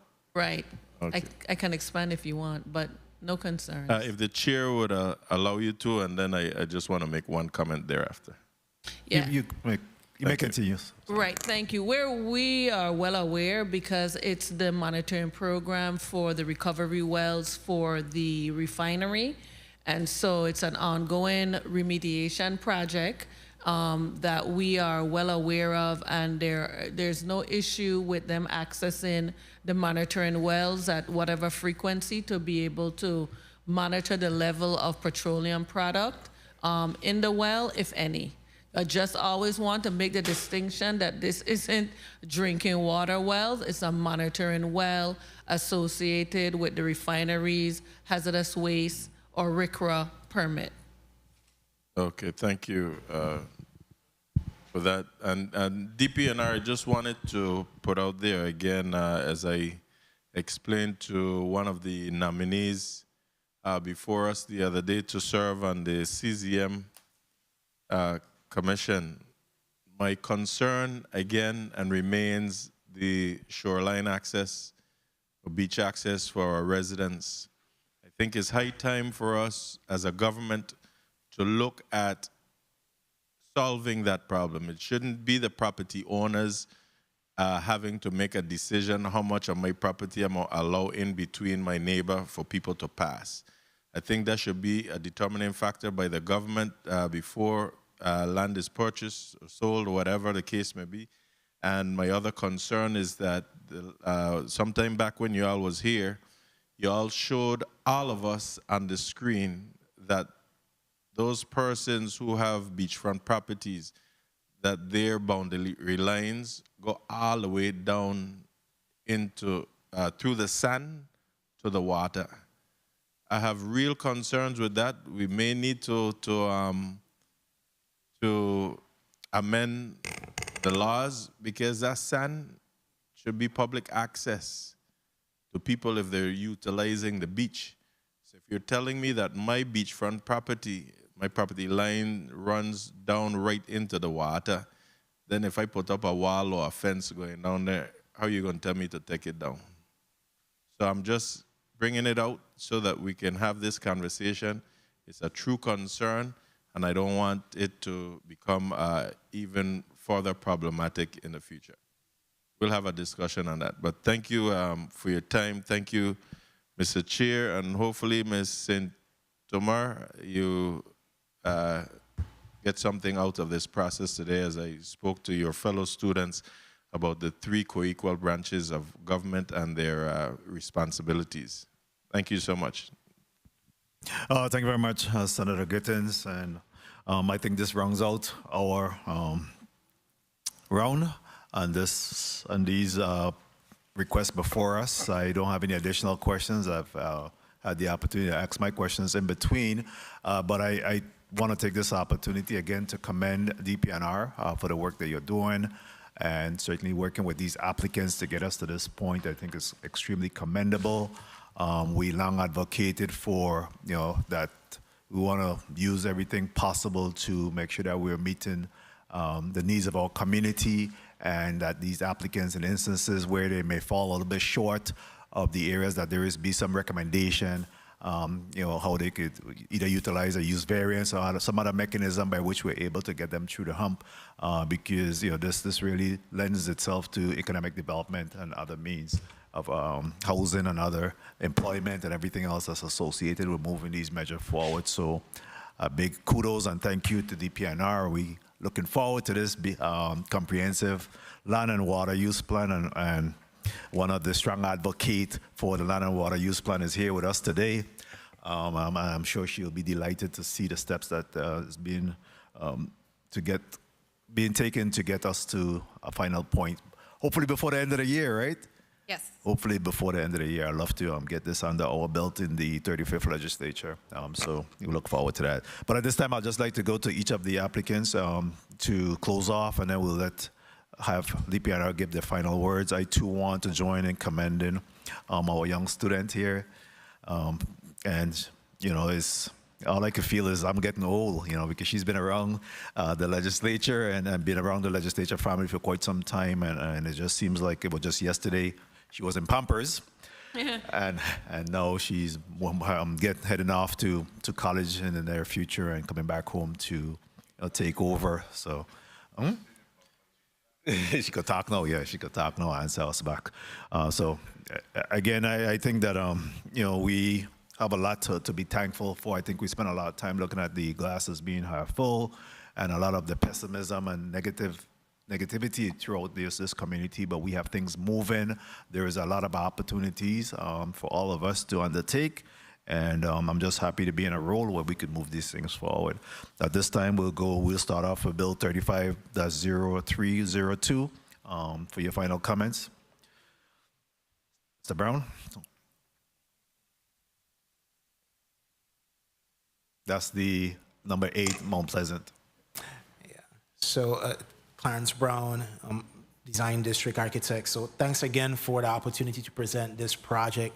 As you guys know, from time to time, developers have hardships that they need relieved, and this is one way that they could get relief to move projects forward. And this really allows this client to own her own business location, as well as to add value to the community through you know, her ideas regarding affordable housing and even mixed developments, and appreciate the concerns raised today. I do want to emphasize one point, that this is step 1 of all the checks and balances that the government has in place for responsible development, and many of the concerns raised today will be addressed in our future permitting phases. And you could just go right into the second one, which will be Williamsdite, as well as the town of Frederiksted as well. Again, thanks for the opportunity to present the Garib's project. Mr. Garib is a builder, and again, came up with his own creative approach to contributing to the housing solution on St. Croix. We look forward to a speedy permitting approval on this project. Whereas this may seem like an increase in density, the 2-story building, the setbacks, and the building provisions of the existing R2 zone will be observed. So we expect this to be a great fit into the neighborhood and fit seamlessly along the centerline corridor. Town of Frederiksted, Freds? This is an important project for the Fred Hotel, and I'd like to, as the last project today as well, thank the committee for hearing us out on these projects. This is an important project, not just for the developers or the owners of the Fred, but I think for the town of Frederiksted, to ensure the viability of that development and of that establishment. It's really important to come up with a comprehensive solution for parking in town.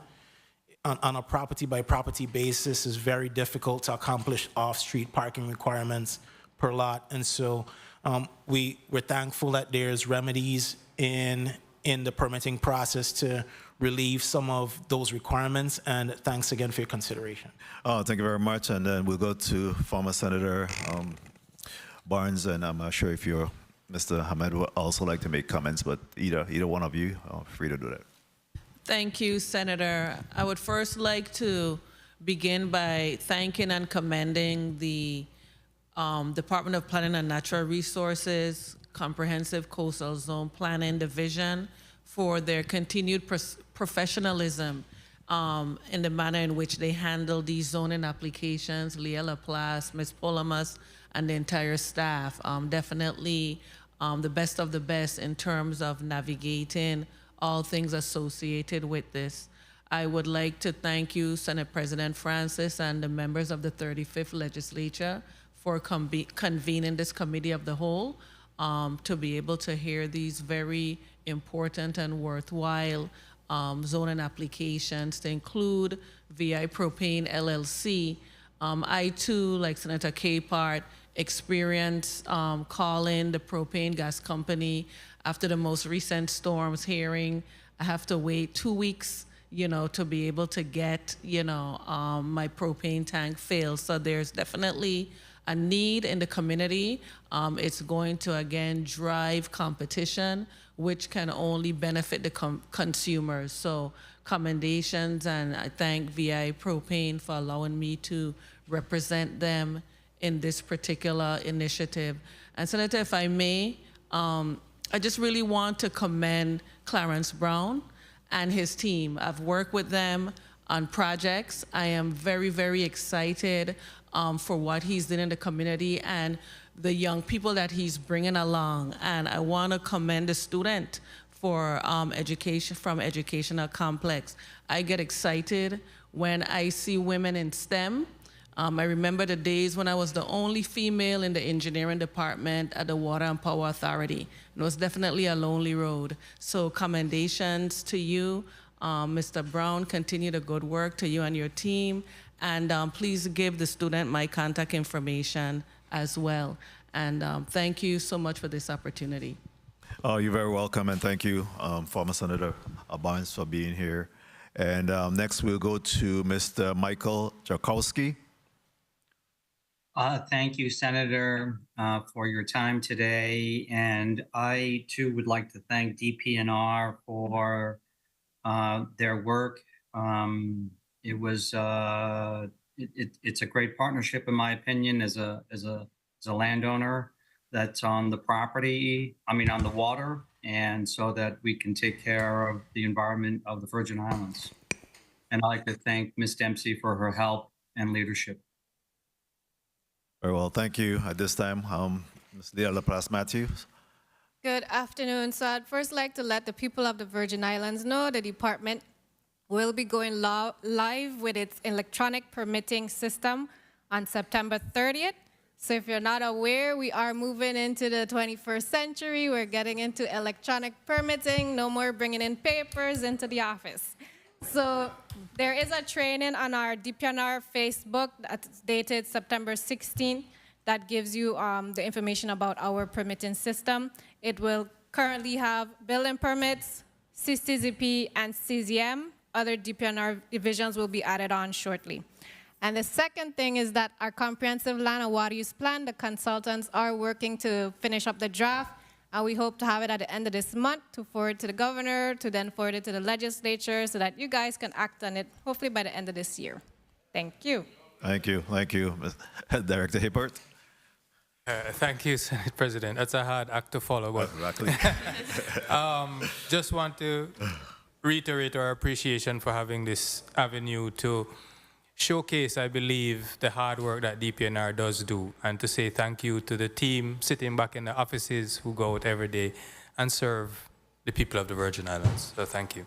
Thank you very much. Again, we have been in the Committee of the Whole today, and we have been able to hear for at least 5 measures before us today, and they have all received the blessing and a recommendation of DPNR. And certainly we don't take a vote in this committee, but when we do go to session, we'll be considering all of the measures before us today. I want to thank all of the applicants, DPNR staff, and everyone involved in today's Committee of the Whole meeting, my staff and the central staff, as well as legal counsel, the ones that came over from St. Thomas to support and assist us in moving these forward, certainly media, public affairs, security, and everyone involved in today. The Committee of the Whole of September 23rd, 2024 is hereby adjourned. God bless. And we have a busy week, so I'll see you all for the rest of the week. We did have a meeting scheduled for 2 o'clock today that has been postponed, and that will be taken up on Wednesday.